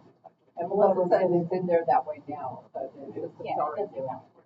Yeah, So I changed mine. it's not productive. I maybe think it's kind of all sorts of. And I appreciate you bringing that up, right? Because that saves us all so much havoc and trouble, and I appreciate the collegiality that allows that to happen. So that is very, comment. That's great. Thank you so much. And that's a good unit. It does. Ruins it for everybody. Absolutely. Yeah. So I love that, and I appreciate the collegiality of bringing that forward. That's good. All right. So just some kind of number, format perhaps for the next couple of pages. Typo on Article 21. Article 22.5, uniforms and equipment. We're talking about, looking at, yeah. We're gonna propose that in 22.5, instead of paying that timber, we're just paying on the annual, January. We're paying all our boots and all the other uniforms and. And we'll pay you twice. Yeah, and We'll pay you in making the September, shift. and then we'll shift you again in January and pay you again to get on the new schedule. Yes. What would you have to put in Texas? Everybody looks at Ryan. Does an extra payment sound good? Yeah, that doesn't hurt. They just don't. Does that start this year?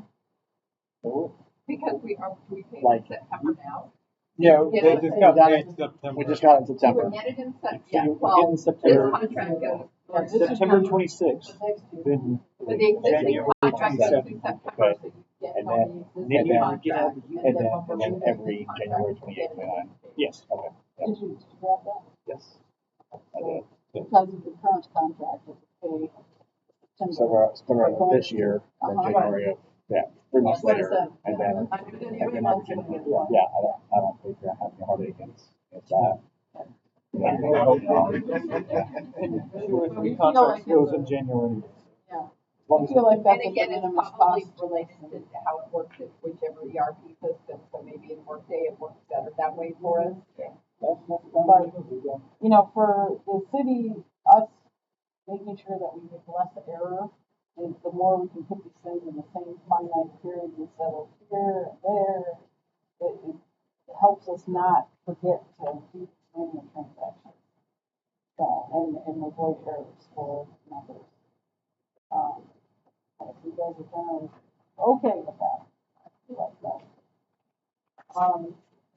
On page 43, Article 23, just a notation that, we put, leave for workers' compensation shall run concurrently, with leave as covered by the Family and Medical Leave Act. I just want to make a notation that that is also automatically designated. So the employee does not say, well, you know, I'm on workers' comp, but I don't want it to run with FMLA. No, we're gonna run those concurrently, and we're gonna automatically designate. So if you're out on comp, boom, you're taking away, FMLA as well. So that is, Yeah. Okay, That is how it's done. it is, yeah, it's just a clarification. Let's see, I had no issues kind of walking through 23.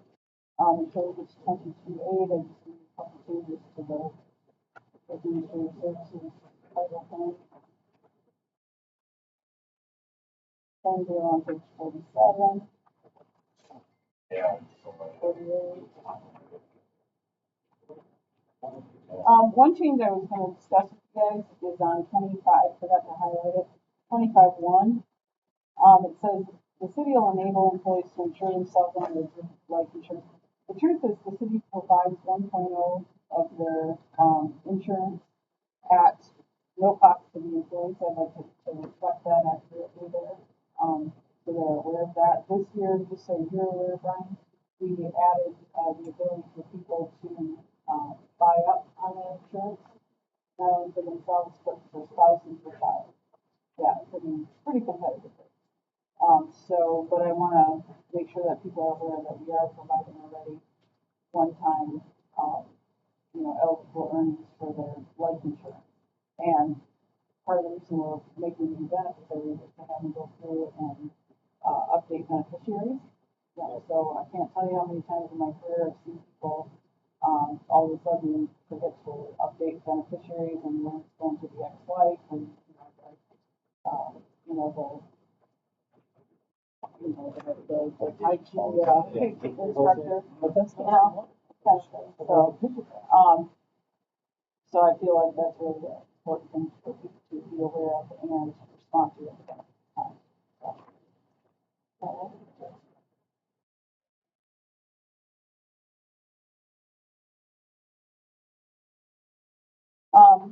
And then, you know, I'll take Article 28 as written. No, I'm kidding, it's all my stuff. And so now we can start talking about perhaps accrual, and then we can talk about, the wage proposal. So those were all the changes that we had identified throughout the document, for your reflection and consideration. And then let's get into the big dragons now. Let's do accrual maybe? Yeah. Okay. Approval is the next day. And what's your two match to? Okay, that's what you're proposing? Yeah, that's, And What, so for my purposes, and then you on your stuff, help me understand specifically what we mean by that. Can we go in the article? Yes, that's 17. Yeah, so the tier one guys, your accruals progress. It's like every 5 years. Based on your years of service. No, it's all, Yeah, well, after 5, yeah. yeah, after 5. Depends. So it's an incentive for longevity. Okay, so, okay, so this is one of them's for the 8.4 holiday people and the other is for the Actually, A is, we have no 40-hour, the 40-hour people would be lieutenants who are salary and are covered by this contract. So, It's always been in there. I think we need, Kind of like the one year guy fired, they don't have to work. yeah, there's one individual who is 40 hours, yeah. Yeah.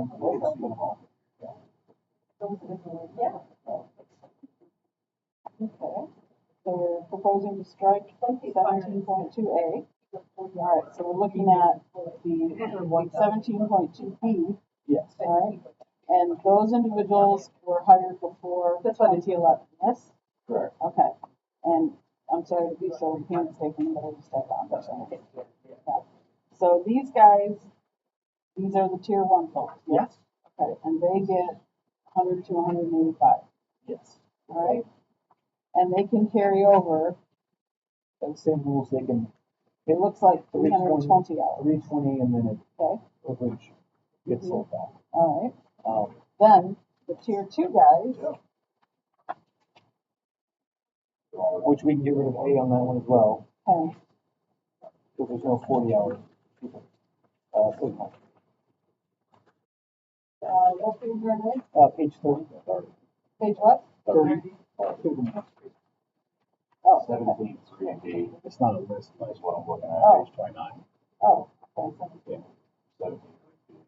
So 3A is that 40-hour employee that doesn't. okay, so strike this. Okay, so accrual for shall accrue no more than 100 hours. So where does it start? That's it. That's the whole thing. They get 100 hours. If you hit 101, you don't get any more hours.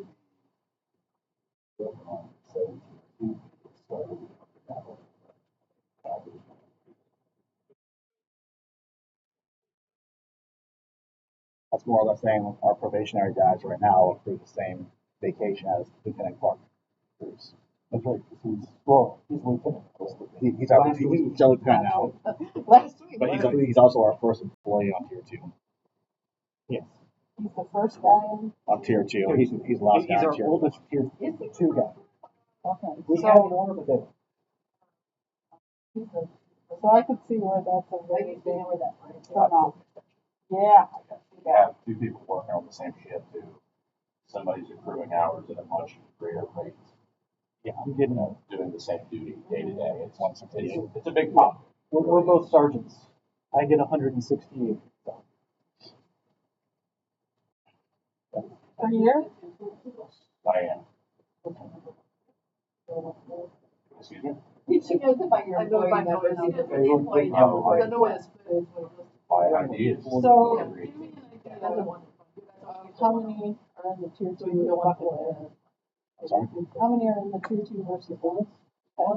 Tier 1, there's only, Yeah, most of there's tier only ones has a handful. on the way out. Yeah. I'm the other bottom. Three or four I draw at this point. Two-thirds, one-third, or almost to a quarter, three-quarters. Tier one is good. They're It's either like guys, one guy, though. they do one for. And forgive me for not knowing all the history, but, you know, according to your side, what was that history? Why did they do A lot I that? was the only one here. Okay.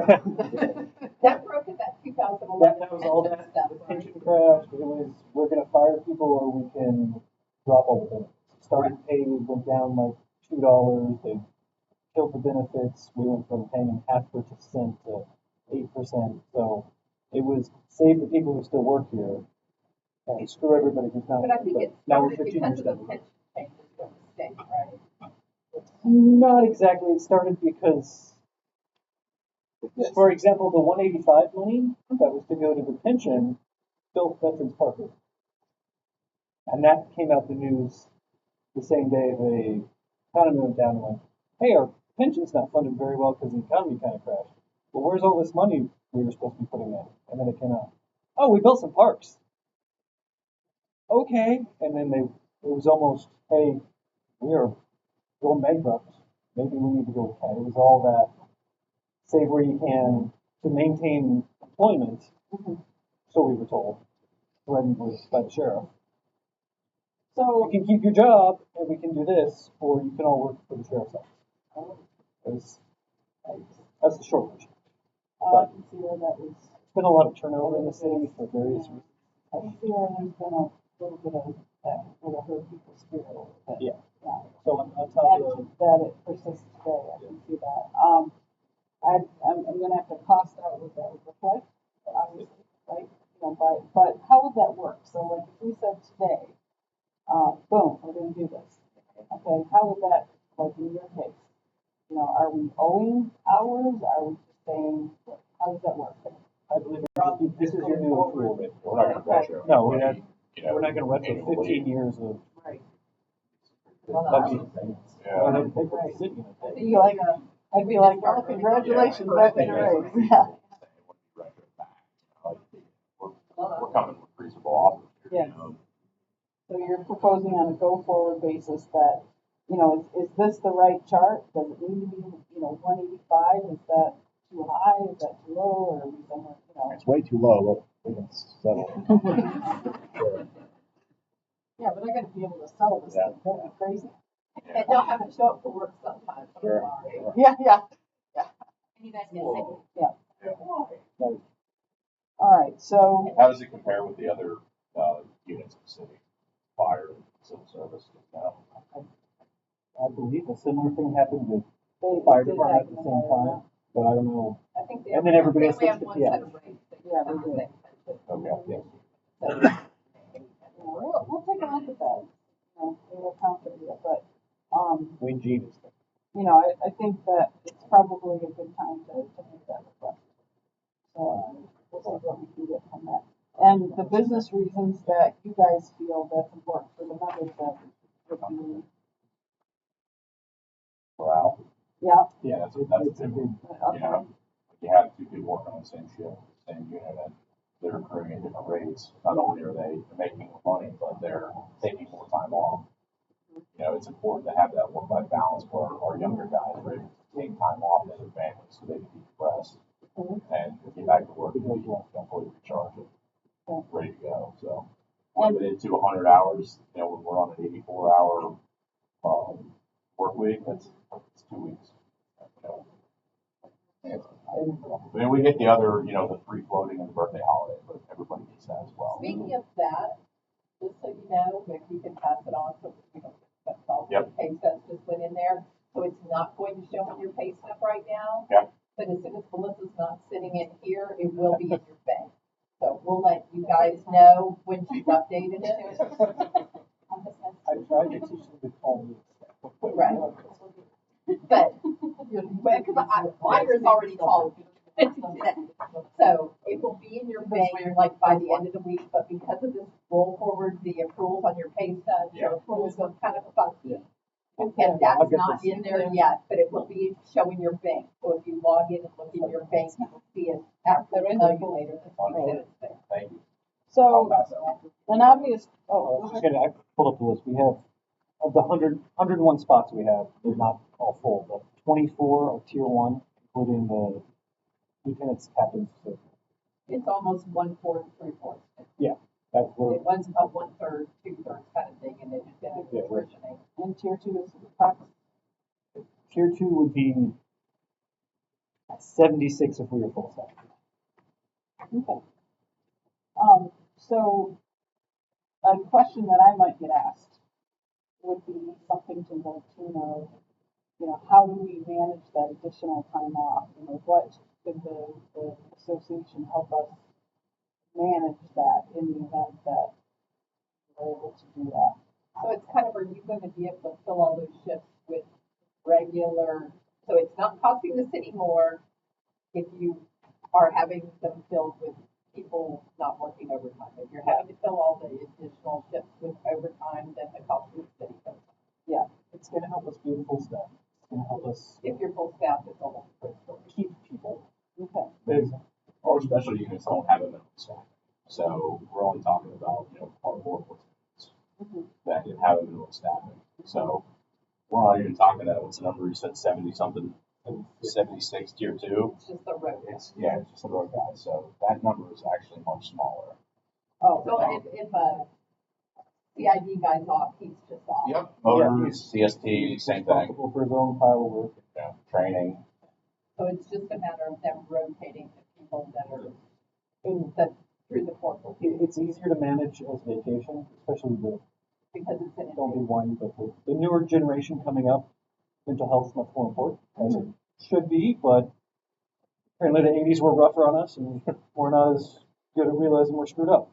So, more if they're available to take some vacation days and take that profession, it's not coming out as sick time, which is overtime, where I can shift swap, where I know, hey, you can't have this day, but you can have this day because we're here, schools, we can schedule that out, as opposed to, I can't come in today.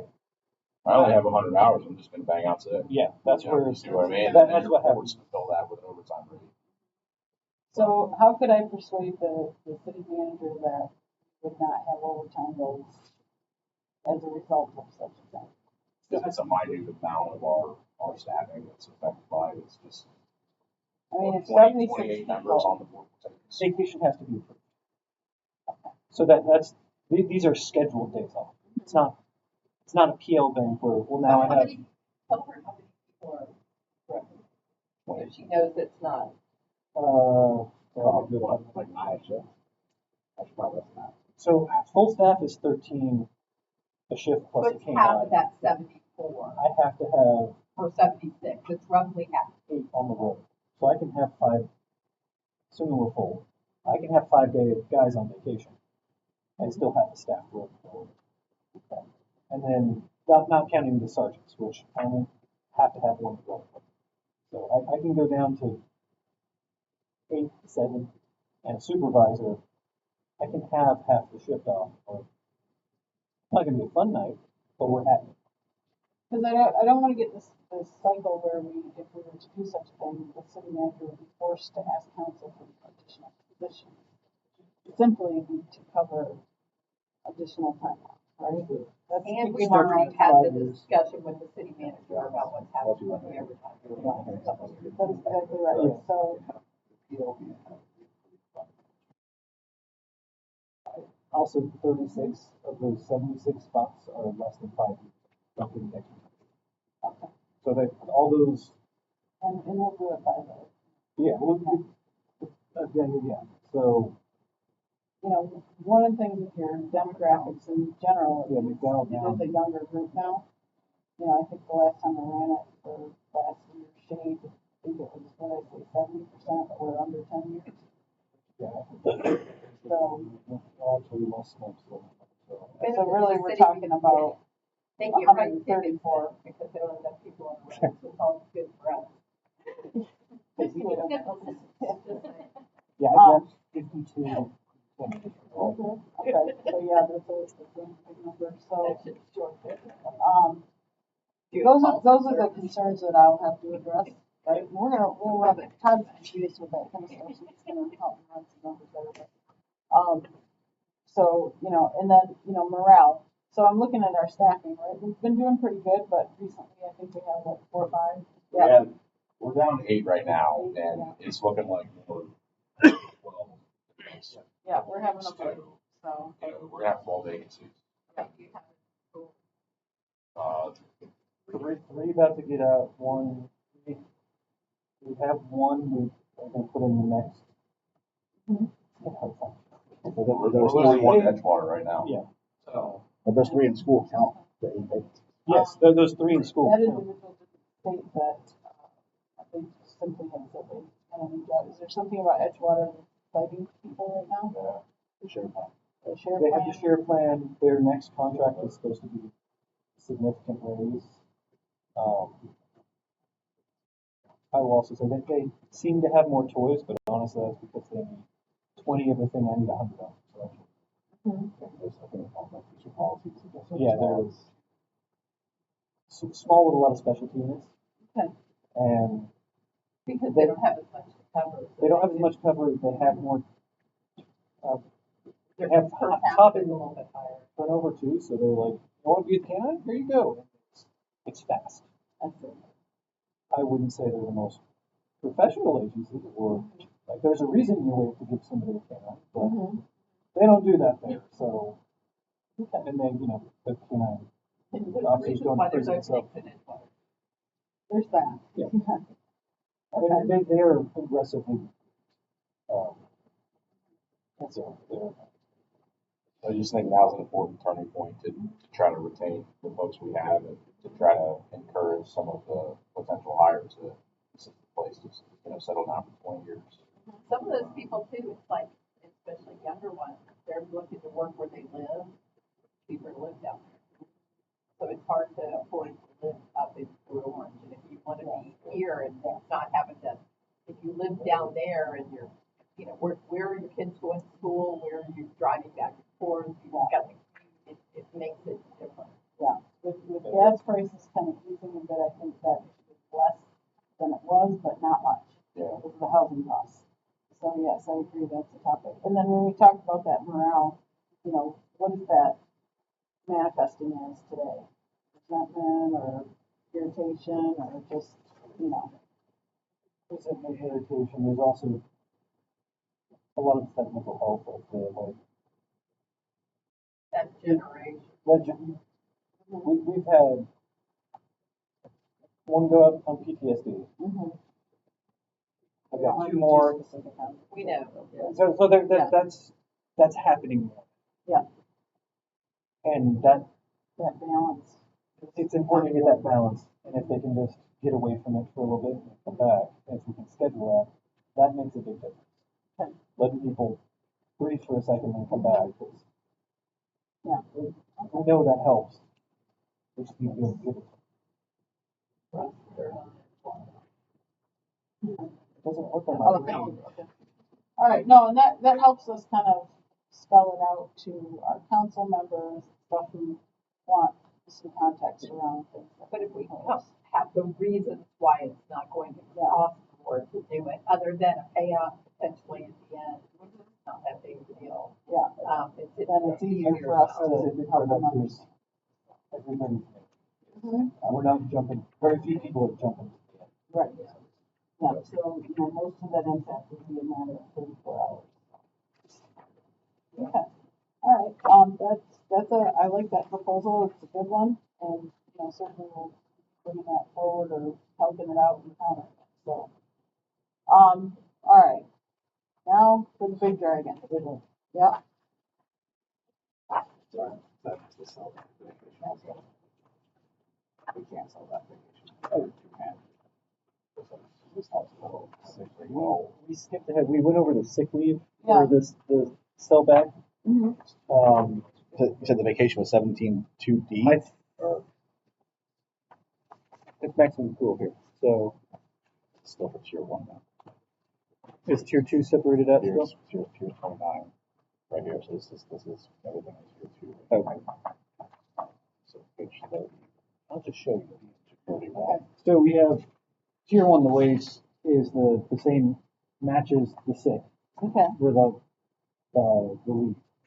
Then tier 2 is separated out where they can't. Where they can't do what? They cannot. They don't. Their maximum is it just goes away if they're over. If we're over 320. If they're over. Oh, yeah, they just lose it. They just Goes use away. that's a big part of the. Well, if I can't use my time, I just lose it. And Oh, I so might they're as like, well I'm gonna use it. yeah, so that is causes more of the issue is Yep. come into the fiscal year. Hey, I got to take 100 hours right now. So we are buying some absence because of that Yeah. stupid little rule. Yeah. So I would just eliminate that and make it match. We just want vacation accrual to just And we don't like trying to Match. figure that out either. Open, we'll do this match, but if we're over 320. No, it's just one tier. Yep. There's tier one. That's our goal. Okay. I threw something to Michelle earlier, and just to stick it in your head because it's January and we're gonna be sticking W-2s out here shortly. I started unfortunately reading more of the stuff about the deduction for overtime. And I found out it's way more complicated on figuring out how much you can deduct than we thought it was gonna be. It's based on, the Fair Labor Standards,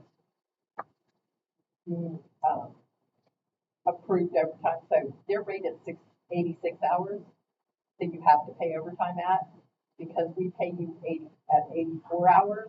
Technically, those 2 hours of overtime we pay you are not deductible.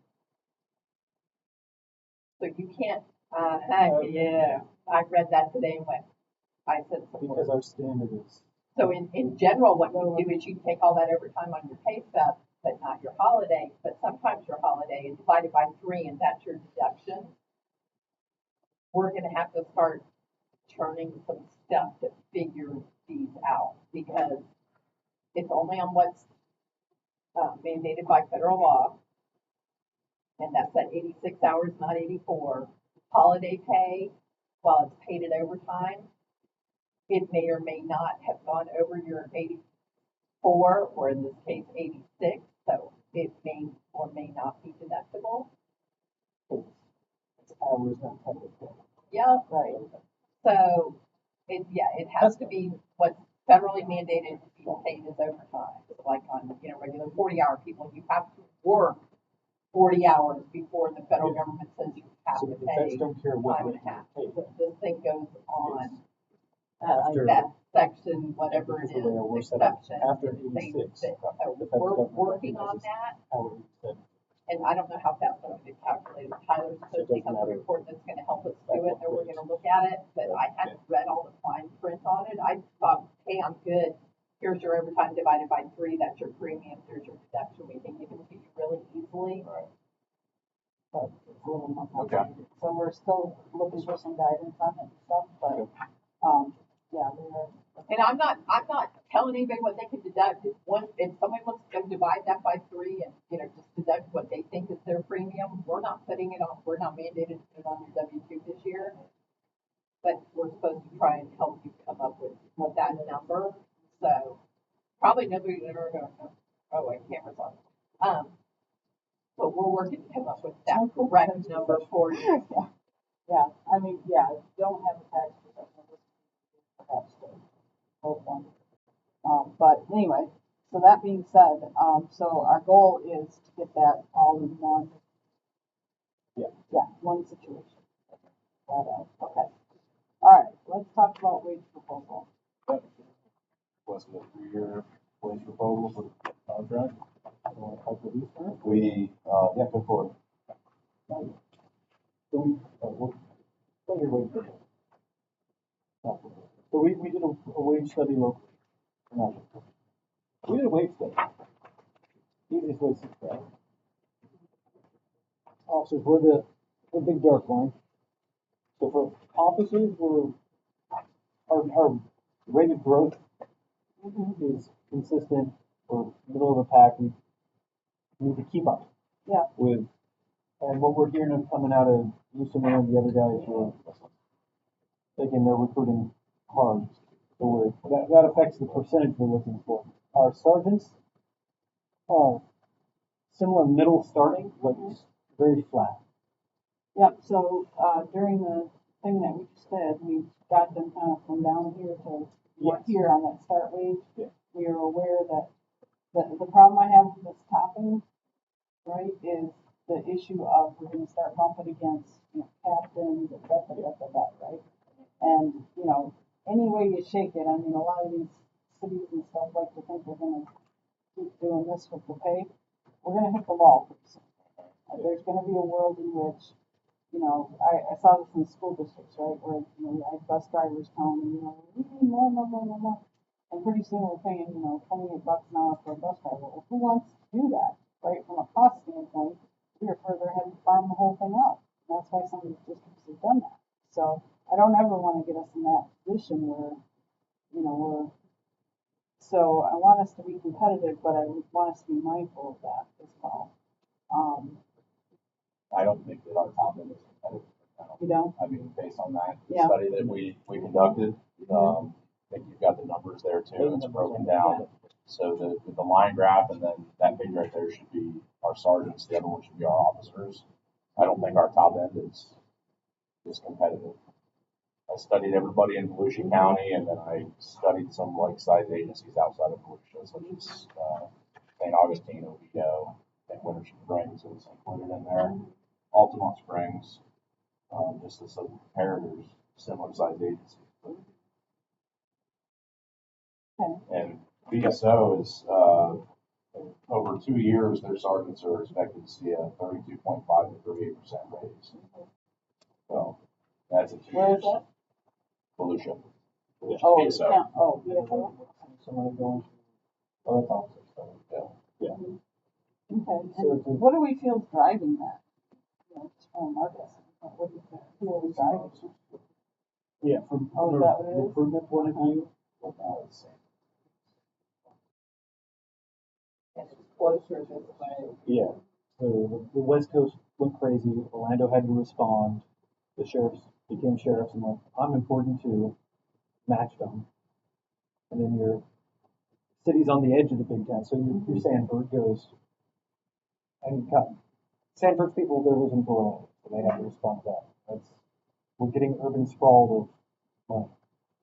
And we've hit another window where it's difficult to find people past the background that are one. So I don't know what happened. I don't know what happened in the news cycle or if it's ice in the news or whatever, but it's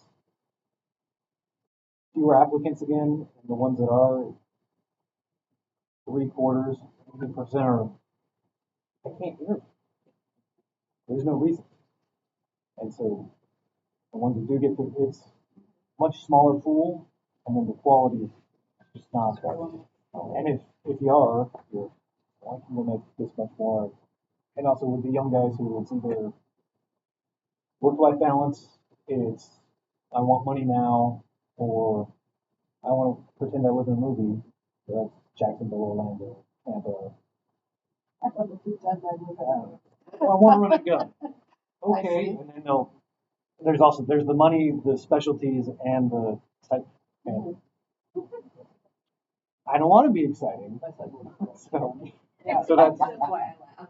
And I'd probably be the SWAT operator.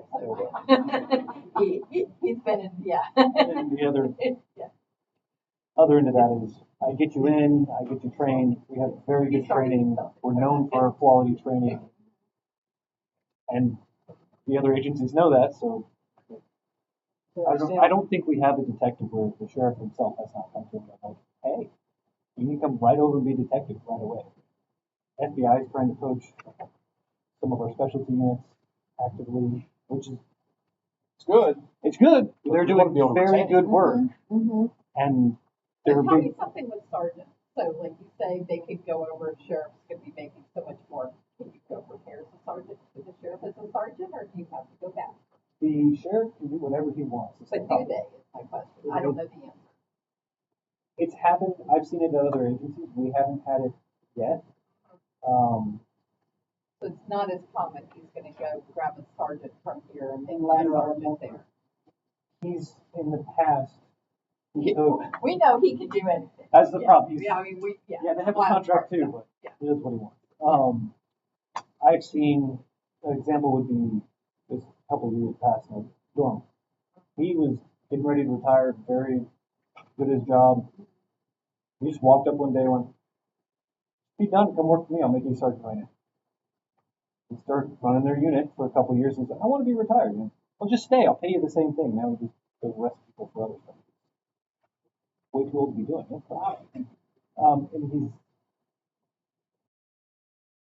And the other issue run into is there was a period where I could go start over at the county.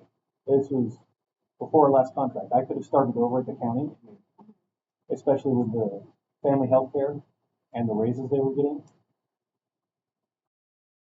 I go have less responsibility just work a zone on the road and make more money. That, we ran into that too. There's a school of thought of, well, we get our sergeants from within. Yes. Is that true? Yeah, that's how our contract and our promotion. Okay. Then there's another school of thought, well, if they're here, they're gonna stay. If they got, 8, 10 years in, they're not likely to. Well, that's part of the issue with sheriff's office. You're 10 years on as an officer, it actually, you made less money on the sergeant than as an officer. And you want your experienced officers to want to be sergeants, to teach the officers why they ended up doing these sergeant's raise to bump them where if there's not an officer that's going to pay what a sergeant does, because they want all the good officers to go to sergeant. And that's why they did it. I don't know. Do they have lieutenants? Yeah. So, because, I think corporals are there too, or not? yeah, Orange County. because I'm worried about that causing runaway wage for the next levels up. Like, I'm especially worried about the lieutenant side. All the other agencies that do it manage that. I When I really, look at that, I'm yeah. like, why are we so stuck at the bottom of this line chart here when I think it's because because we used to be pretty middle of the pack, Yeah. up on the upper thing. I think they all just did a knee jerk and Yeah. right? And I'm saying, I'm not sure why. I don't know why. Also got some differences though on some of these other agencies with growth. So if your area is still growing and your property tax revenues are still increasing a lot, You can do it. make that investment in there and bump these salaries. But we're looking at flat. Build outs. That's why I'm a little concerned about a runaway situation. I'm very concerned about that because the only way through some of that is raising taxes, and I'm not sure our council is like, wanting to do that to the residents, especially during these times. We were honestly really surprised last year because we've had 2 apartment complexes come on and then regular growth. We were expecting a number. And when it came out in June, what the number was, it was significantly lower than, if I had budgeted revenues before that, I would have been way off. Based on the growth over the past, 5, 10 years. So that doesn't make me very positive about what that property tax number is going to come in this year. Assuming that property taxes stay, leaving that on the table, they're going to have to start looking at it. We got them to say that 5.0 number this year on millage, but then they lowered it right back down. So it at least came up in conversation. Yeah. Historically, council has said that they wanted us third in the county for starting wages, third in the county behind DSO and Daytona. Has that idea changed recently that you're That's aware my of? knowledge. No. It's for like top third. Yeah. Yeah. More than third, but top Yeah, third. I've never heard them talk since I've been here tell any Yeah. particular philosophy. Yeah. I know historically that was a philosophy. We did last year, yeah. We were close. It was a phone call away from John as I was on my way to go have the leadership vote. Oh, by the way, we're actually going to take this out. So, To be fair, David's story for there's some non-video. That would be good. So what I want to say to you though, the contrary argument to that is the fact that we have seen this council very, very open to the fact that the residents of this area want those good services. They want the quality that you guys have brought, and they are very committed to the law enforcement. So in, our proposal, I want to make sure that we're sharing with them the value that we're going to get for that, because I believe that they hear that. And so as we talk about this, reflect upon all this, we need to think about that in that context. And I'm not totally clear about what I'm saying, but I think you get the gist of it. Absolutely. Yeah. So, We don't want to turn over. People don't know the Fort Orange way. right. We want people to stay here and know how Fort Orange has been historically, continue providing that high level of service Yeah. for our citizens and our visitors Yeah. that they expect.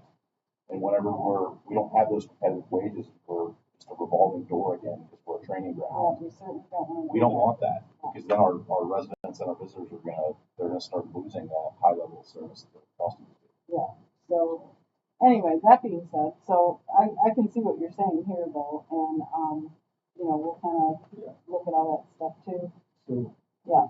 part of the issue with the keeping the, so, we changed last time, the steps are 2% and the sergeant steps were 2%. So they're growing at the same rate, that we still hit that thing if there's not necessarily an incentive to promote. Right. Where I'm already a, whatever, 15-year guy and Yep. just stay here, I don't have any more responsibilities. Mm-hmm. In fact, I lose my specialties. Yep. So I make more money, but not Well, taking is on that responsibility. though, is that sometimes because you want a different type of job? You don't want to be on the road anymore, or you want to be doing something else? I mean, Well, you there's get going to be promoted, you those stay on the people who road, do it. and the guy that wants to be in charge for not the money and just feels the need to be in charge of everybody, do we really want that guy in charge? Well, that's usually toxic leader. You don't. Well, I'm not saying that, but it's like, So there are you people don't like drive around in a patrol car anymore. I do not. And there was a reason why you wanted to not do that, if you try to do that. There's Or it wasn't forced on you. So there are gonna be, you know, there are Lifestyle quality changes. people that wanna make those changes. Yeah, it's not necessarily a bad thing. There are quality people that wanna change, you know, the type of job they're doing. Mm-hmm. That's true. But, and I kind of lost track. Let me, before I get you back on track. So one thing we did look at in the middle of budget last year, and I looked at it with Captain Fisher a lot, is overtime. So overtime, 3 years ago, uh, the reason for it was we're not staffed. Our problem was we got staffed, but our overtime is still growing. So it seems like people had gotten used to living off their overtime. You know, you had CID guys working every holiday to get the overtime on the holiday pay. I worked a lot of analysis on it, looking at it by unit where it was. It's a real common thing. I mean, if you get used to I'm getting a little overtime every week, that becomes part of your pay and it becomes part of the mentality of how you're going to do it. One way we can increase wages is if we are decreasing some of this casual overtime that's in there and management making, and when I say management, you know, lieutenant sergeants on down are making an effort to control that cost so that we can put it back into wage. Makes sense. Because it is, in some ways, I mean, in my end, it comes down to dollars and cents. It looks like I'm gonna have to add positions to have SROs in the high school. County's picking up some of it, but it's not even half.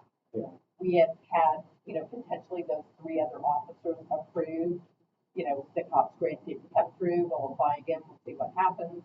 But, you know, our per capita ratio to officers is still low, if we're still trying to get that off. So if we're trying to increase sworn numbers, and then we're having to make sure we're fielding officers at the high school in addition to middle schools, and if we have to go into the elementary schools at some point in time also, those are additional headcount that we're gonna have to do. We have to figure out a way other than just more revenue to cover some of it. So it's gotta be a balance of reducing I costs. believe a bit of that comes from you guys on staff. We're trying to teach them through it.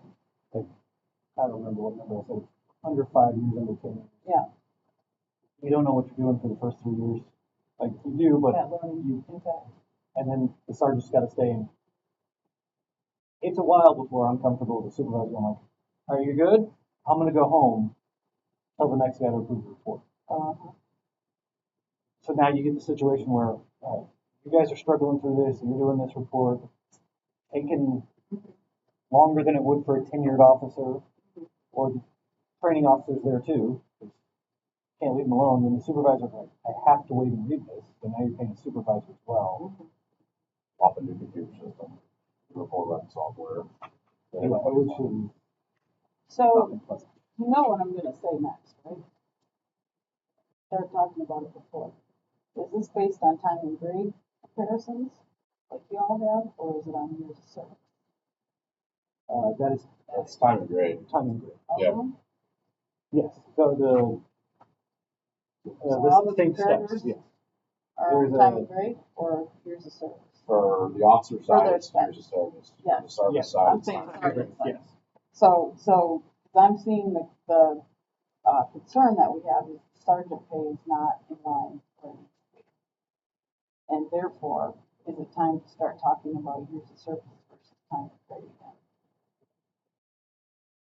You're talking about, You're, I think I'm understanding what you're saying, but our discussion last year about changing the pay scale, mm-hmm, going back to how it was years ago, before I was ever here, where it was, you have your pay scale of step 1 through 20 for officers. If you make corporal, you don't have corporal, or sergeant, lieutenant, it's a percentage. Is that what you're referring to? Kind of, Kinda yeah. change it? Fire works that way. Yeah, fire Fire is this, if you move to driver, you So go straight the across. way it was, plus 1%. went across this way, Yeah. 25, I think it went all the way up to 30. And it was officers here, probation, you get off probation, you go Yep. here, get your annual. Yep. And then when you were a probationary sergeant, it was like 10% or 15%. Then when you got off probation as sergeant, it was 15, then lieutenant. So because I feel like there's a disincentive for someone to be an officer for a lot of years to go be a sergeant. Yeah. Right? We saw it last year with 2 folks. Right, Yeah. exactly. And so the first part of dealing with competitiveness is, because I think the rest of these guys are on years of service, or a lot of them, some of them. Or the comparators, yeah, Time sergeants. and grade. All of them. All of them are time period. I have to wonder if our internal competitiveness would be improved if we went to a years of service model on our pay scale as a first pass, right? Then, what is our competitive position?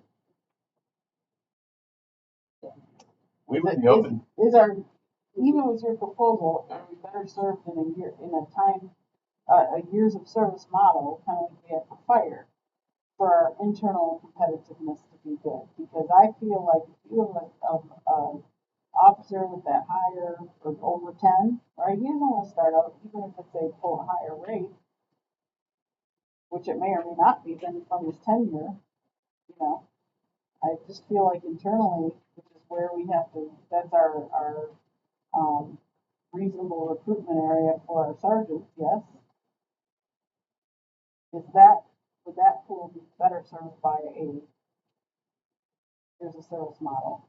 And then question 2 is, that we can justify if we do this here, but if we're gonna move this somewhere over here, just so that 4 guys with enough time and grade to feel it, get it, that doesn't make any sense to me. I think we'd have to see an example of it because it's been so long. I took the one from, what, it was 16 years ago Mm-hmm. and applied the current starting rate to it. Mm-hmm. The numbers were astronomical. I would love for you to just take that equation they had and apply it because I'd be making over $100 now. Don't you do the, and tell me, I don't know this answer, so you get personal promoted as a sergeant, so he's got more years than you do with Port Orange, so now he's making more than you, but you've been a sergeant for more years than him. Where does that Yeah, go in the thought that's of what I'm sergeant? trying to get at. I mean, I don't know where that On falls the in your sergeant thought side, Mhm. that feels bad because, well, I have more experience at this job. I've been Right, supervising right. people, or Andy gets promoted to sergeant. Mm-hmm. He's been here longer than me, Mm-hmm. but I've been a sergeant longer and go, you're making, $5 more an hour than me. I'm going to teach you how to do my job, but you're making more. Like that, And Rob's wrong. yeah, That's why, that's the bad question. side of it. that's where we time and grade of. I You mean, knew you start here. But Yeah, the what matters downside more, is when the you job do it experience in versus that where role or the can't whole move time people. that you've been there? What is more I important? mean, the simple answer is you should have promoted early in your career, right? I mean, that's the simple answer, right? Well, But what if you didn't because you have a disabled daughter that had, great care needed between the ages, 3 and 12? There's always an anomaly. Mhm. But Especially when you've only got 13 positions. That's right. But Mhm. 10 years supervising experience on the road handling critical incidents is not the same as Being a 10 more years on the road handling just your zone, being a guy in the permit. We're anticipating a huge turnover in the next Yeah. 5, 6 Yeah, years, where our entire command staff is going to be out of the building. And They're all that's going to be drop or- replaced by our sergeants, our current sergeants now. And we have to make them feel whole and make them feel like you're valued here because you're going to be the next lieutenant, captain, assistant chief. But we're gonna have the same problem though, if we're bumping their pay so much as sergeants, that I can't afford to move them up to lieutenant. Yeah, Because we're not gonna pay they're gonna say, I was $200,000 making so much money with my overtime there and whatever else, I go up to a lieutenant, and I've still got shift work, so it's not even like, Yeah. you're giving that up to go to it because you're still having to do that. But, I can't speak on lieutenant's pay because I didn't study it. well, and it's gonna change this Yeah. year, so, but Yeah. still, they're looking, that's gonna be their comment is, Yeah. how do I get a sergeant to move up to lieutenant now, because they're How already further ahead making you more stay than as I a am. sergeant, further ahead than what you're facing, the further ahead. I've heard So, sergeants I do will all the work tell you anyway. the way it sits right now, if everybody does their full drop, assuming everybody does the full drop that's in it, in 6 years, I'll be like number 2 or 3 single. That's And he's still 12 years old. how much is going to be gone. So then I have people who are officers now who are going to be lieutenants pushing captain. There's going to be a lot of them. We ran into the same thing like 10 years ago when they, I guess more than that, when they changed the contract and went, this is your pension now, and everybody dropped that could. And then, in one day after the dropper now, everybody left. And now my sergeants are captains, and went, oh, it's great to have. so show me your wage proposal. So let's presume we're staying in time and grade. Same time grade. So we adjusted the sergeants from a 2 to a 3, so there's different growth to encourage them to promote. 2 to 3 between steps. Yes. Yes, Steph. I have one. I printed a bunch because I didn't. Oh, I don't need to look at it until I run numbers. Hey, Just think about it. so, and then Until I get looking out at some of the numbers we have coming out of New Smyrna and the other place to keep us competitive starting, that's why we just went 10%, you know. And then for 3 years, just as much volatility as this. I know I can get this voted on in a yes right away. But I'm not sure I can. if you tell me yes, I'm okay. But 3 years right now, how much change there is, I would have to bring the guys a guarantee, like, I know you're getting this much, it's gonna keep you ahead of these other people at least. Because there's been, where the county's getting 38% over 2 years, where Yeah. 15's over 2, like, it's Kind of crazy. it's moving a lot, and we don't know, so for a full 3 years, we would have to bring significant guarantee. Obviously, there's always openings in county. I mean, if you're going county, it's a different job. There's always going to be openings up there. Where are all the people leaving to go to from New Smyrna and Edgewater that there's openings in New Smyrna and Edgewater and they're having to be fired? So what's happening is, well, similar to once you get trained up and you know how to do your job, you can go somewhere where there's opportunity and money. So they see the money at Edgewater, they go to Edgewater, they find well, and then they get bored there, or then they're going to your Seminoles, your Orange County. Then they're moving to the then they're county going to- afterwards. Or they're getting out of the business altogether. It's Yeah. either lately. So there was a while there where we had people everyone was leaving police work. Yeah, you're right. We've kind of we moved away from that, and then it was bigger and better agencies. We got away from that. Now we're kind of this weird where they have more toys, they have more specialties. Are Well, they they- part of FRS?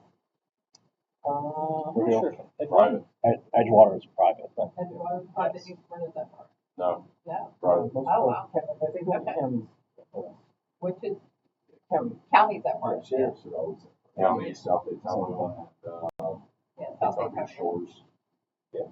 But they're so now it's almost like Works a different job. they're chasing the next raise on the next contract. We've got people like that, and then the other random, like, I can't do this. But we now we get a mix of this fun, because I don't, it's hard to do a lot of stuff.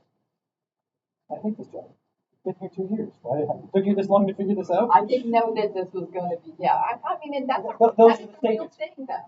I did fine with this and this, then this happened, and Yep, I haven't slept since. Yep. Okay. And so be fair from a That is- recruitment, that's. I don't honestly know how to what test for that all the way. No. Other than put them in a room and I don't know how you. torture them or something. know So that. like, how do you feel about that? Okay, good. Like I haven't figured that out yet. Yeah, I agree. You're You know, the concern I have with this proposal is in year 3, your top out rate for sergeant is 136,000. It's what? 136,000. Hard. So, yes. I left. But, so the concern is, you know, that's bumping up against, you know, It's up, bumping up against against Roger. department. Now, but in Yeah. 3 years, Yeah. right, with that growth. Yeah. You know, Again, But again. I am not a of course, finance I- person, Yeah. so I have to go. Yeah. The last couple of years have shown Which this is much different growth in neutral. around us. Yeah. If I continue that trend, Which Yeah. that's different in work. So, Because they. if I'm going to get a 3-year contract voted on, they're going to go, well, everybody's getting this, and so that's where you get your 3. Yeah. Do I expect to agree on a 3-year contract? I would agree to this one, but I don't expect you to go. I mean, Lord, I'd agree to this one Yeah. for myself. I'm gonna become a police officer. But it's My point that's more of a. Yeah. I don't know where it's going to be. Yep. I know I'll be safe. Yep. That's. Yeah. I know that's kind of crazy, but I don't want to be. Well, that's okay. That's why we have these discussions. That's why we bring our proposal to the table so we can say, you see what makes sense and doesn't. So I've got no problem with the proposal on its own. The concept of it. Yeah, the concept of the proposal is, you know, is sound.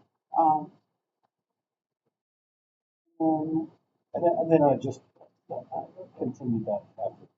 Okay, and your suggestion to move the percent between each step from the current 2 between each steps for sergeants to 3 times over the next 2 years would be predicated on No, so putting more distance between the top and the bottom, or So what no, was the philosophy? yeah, I'm just fixing that slope. And Oh, then okay. I'm only You're changing. fixing it in year 1. And I'm it's fixing it in the year same. 1, and then that's just the pattern. We change starting, and it Mhm. follows that. It just adds so much to all those guys. Yeah, it's that. Yeah. And that's what happened with officers this year with increasing the distance between steps. Yeah. It increases geometrically, it's so you that- get a 10-year guy and a 15-year guy. They're Whatever ginormous. compression we've built over however many years. So if I'm in your proposal year 1, I'm a officer with 10 years and I decide to be a sergeant. Yes. Okay, I'm 3625, you go on a 3966. No, you're 38.50. because you're on probation. Oh, I'm sorry. 3850, yeah. I'm a officer with 15 years. I'm gonna take a pay cut. So what we would ask would be you move to the next 5 step. I didn't write that. We talked about that. Isn't there a clause you get on that 5% if you're already above? So you would say they would move to step 2? I think you get, I think you. Yeah, you get you five. get Services 5%. that Yeah, go 5%. Yeah, you go to the bottom. And the next year you would, whatever appropriate step would match. So you probably, you jump, your 5% would probably put you close to 3. And then if you were above 3, if you're between 3 and 4, we jump you to 4. So, because I feel like that's time and grade until I don't want to be time and grade. Yeah. I want to be years of service when it's advantageous to me, but I want to be time and grade the rest of the time. So I feel like my pushback would be, we're not living in both worlds. So, Well, I think the think fix that's to that would be to start the sergeant starting at wherever officer ends, right? I mean, We had wouldn't that be- before, but which is what we had years ago, then we and that was the, extended officers out and moved to. and that was the proposal last year initially, you know? right? And the numbers get large, but right, it's an imperfect system. We're just trying to figure out the best. But I'm best saying, way. I will if say we this. stay in the time and grade world, right, you're staying in the time and grade where you're gonna take a step back to go forward. Yeah. Seems fair to me. And we have two right now, which is very unusual. Yeah. I've been here almost 17 years. That's the So first time anyone past 11 years has been on manager. so Right. so Michelle, if I hear you right, Uh-huh.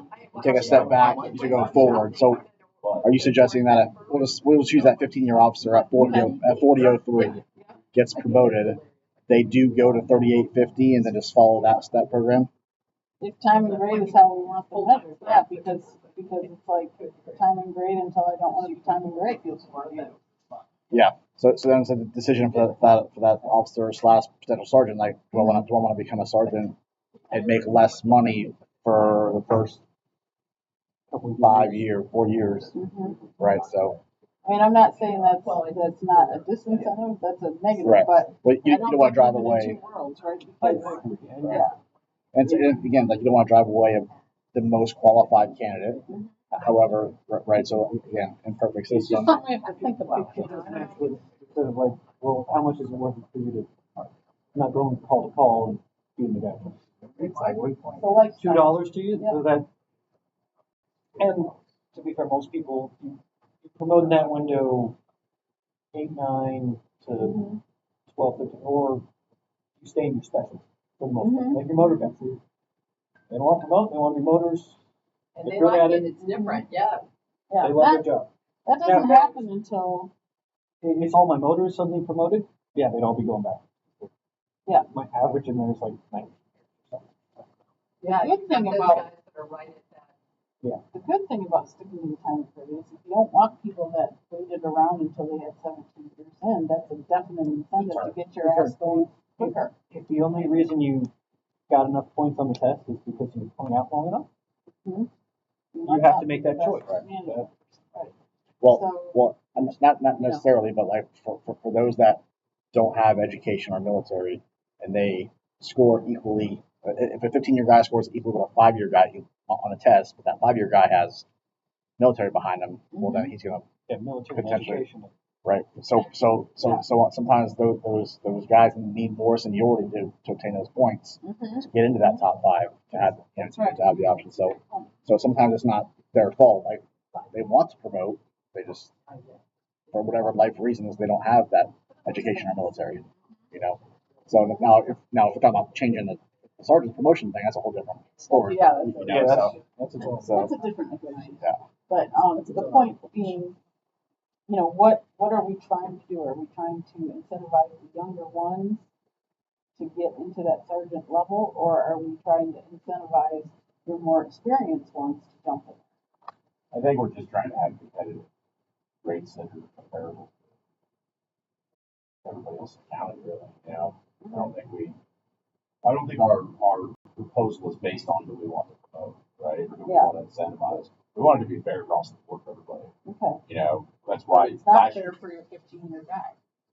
well, or your fair 14-year. in the sense of last year we moved to having consistent step increases between the steps, Yes. right?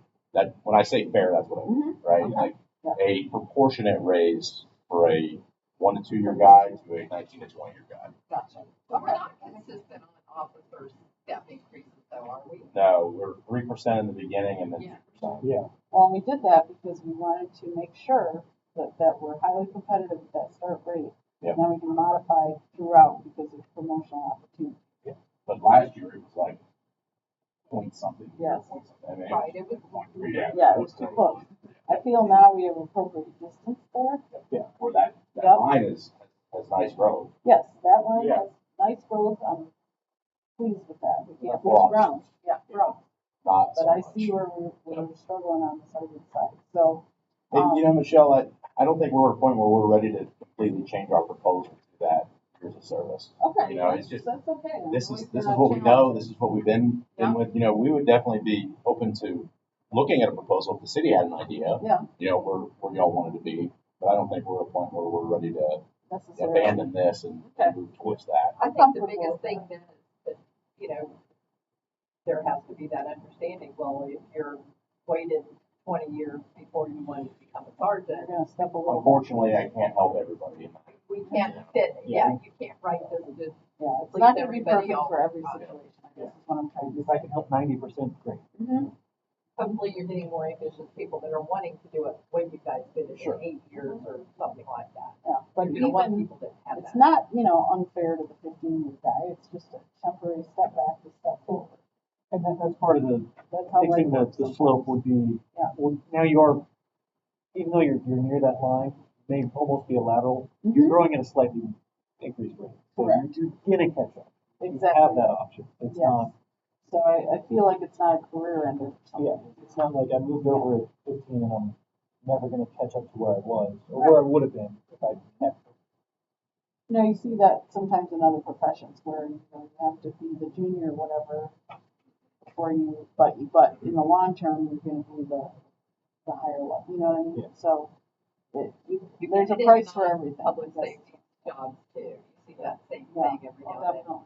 With plant jobs and stuff like that, where you've been working and you get all the overtime and all these other things that go with it, then you become a supervisor and you lose some of that other stuff. Yeah. And part of the wage studies that I have here, and I'll be happy to share any of this with y'all. Yeah. But our specialty pay for our specialty position is certainly outdated compared to some other agencies. We're at $75 up. I just remember, Yeah, we're at $75 a pay period right now. Yep. Some other agencies are a percentage, whether it be 3%, 5%, that are stacking it too. Then it grows with your pay. That's their reason for doing it, and that's our reason for not doing it. Comparably, For us, that becomes a yeah, looking at dependent coverage for health insurance Mhm. and some other agencies, which is another topic that I studied here. Some of our comparators, they provide dependent health care 100%. Some of them provide it 50%. Ours is substantially less. Are there Here, cities so. that do it or just? Yeah, New Smyrna, the study that I have shows that New Smyrna Beach covers 50% for 100% for the employee, 50% for the dependent. So this is the healthcare policy. Or Which is more important. But besides that.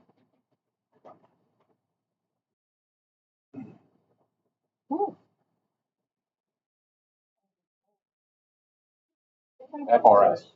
Is a different animal where they've got. When you look at the shores, South Daytona and County, they're FRS, so their healthcare is going to be. Triple certified there, right? Yeah, some of them are. I thought- Not everybody. I thought Shores has to be, no, but Shores has to be, right? Or I not think anymore? they have to. they're supposed to end up triple certified. Oh, they But end then up that there's, way. Okay, there's a window, which is longer than. but still, yeah. So, and we've kind of talked about a whole bunch of topics, right? We want more pensions, we want the accruals, we want more wage, we want, healthcare covered, this kind of. We have to pick and choose what are the most important ones in rank order. Well, what are y'all giving us to pay for it? What are we going to give up? What do you want us to give up? Well, that's where I brought up overtime Yeah. before. To me, that's a semi-controllable Yeah. cost. I don't know how you commit to I that think we can. I contract. think but- we can control overtime more with better staffing. We're trending in the wrong direction right now with staffing. So once we can get fully staffed and retained, we're going to have less overtime costs. The way to achieve that is to have competitive wages and benefits. Fortunately, that was really good. It was, but it didn't hold true last year. Yeah. But, Wages are always going to be number one. Okay. That's always going to be number one for everybody. That keeps people. Yeah, that's the. But also the last 2 weeks, everyone's skyrocketed. yeah. So wages is really the top priority for the membership. What would be the second? I'd say it would depend on, for our new guys, it's going to be vacation accruals. For our guys that are, maybe towards the latter end of their career, they're looking at that benefit side. In the pension group. Sure. Yeah, That's true. The people who vote. So, wages and wages and time off. Yeah. And then as union officers, what do you think is the priorities for, as you look back, at the body of the membership, what is best for the body. Wages. Wages is always, yeah, Number one. especially whenever like we fall into fifth highest starting in the county, Mm-hmm. you know, and everybody else is gonna keep moving up this year. You know, right now we're fifth highest starting. I'm aware that they proposed to continue to be forward in the number of. Well, this is the current study of what everybody's getting paid right now. Mhm. You know, this doesn't anticipate what October 1 raise. Yeah. So.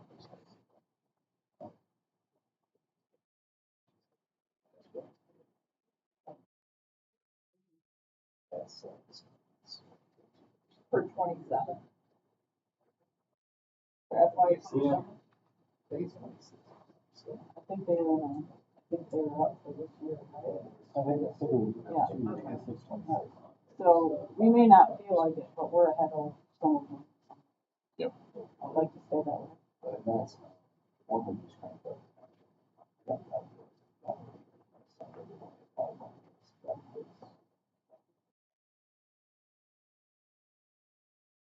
Yes, sir, very, very comparable.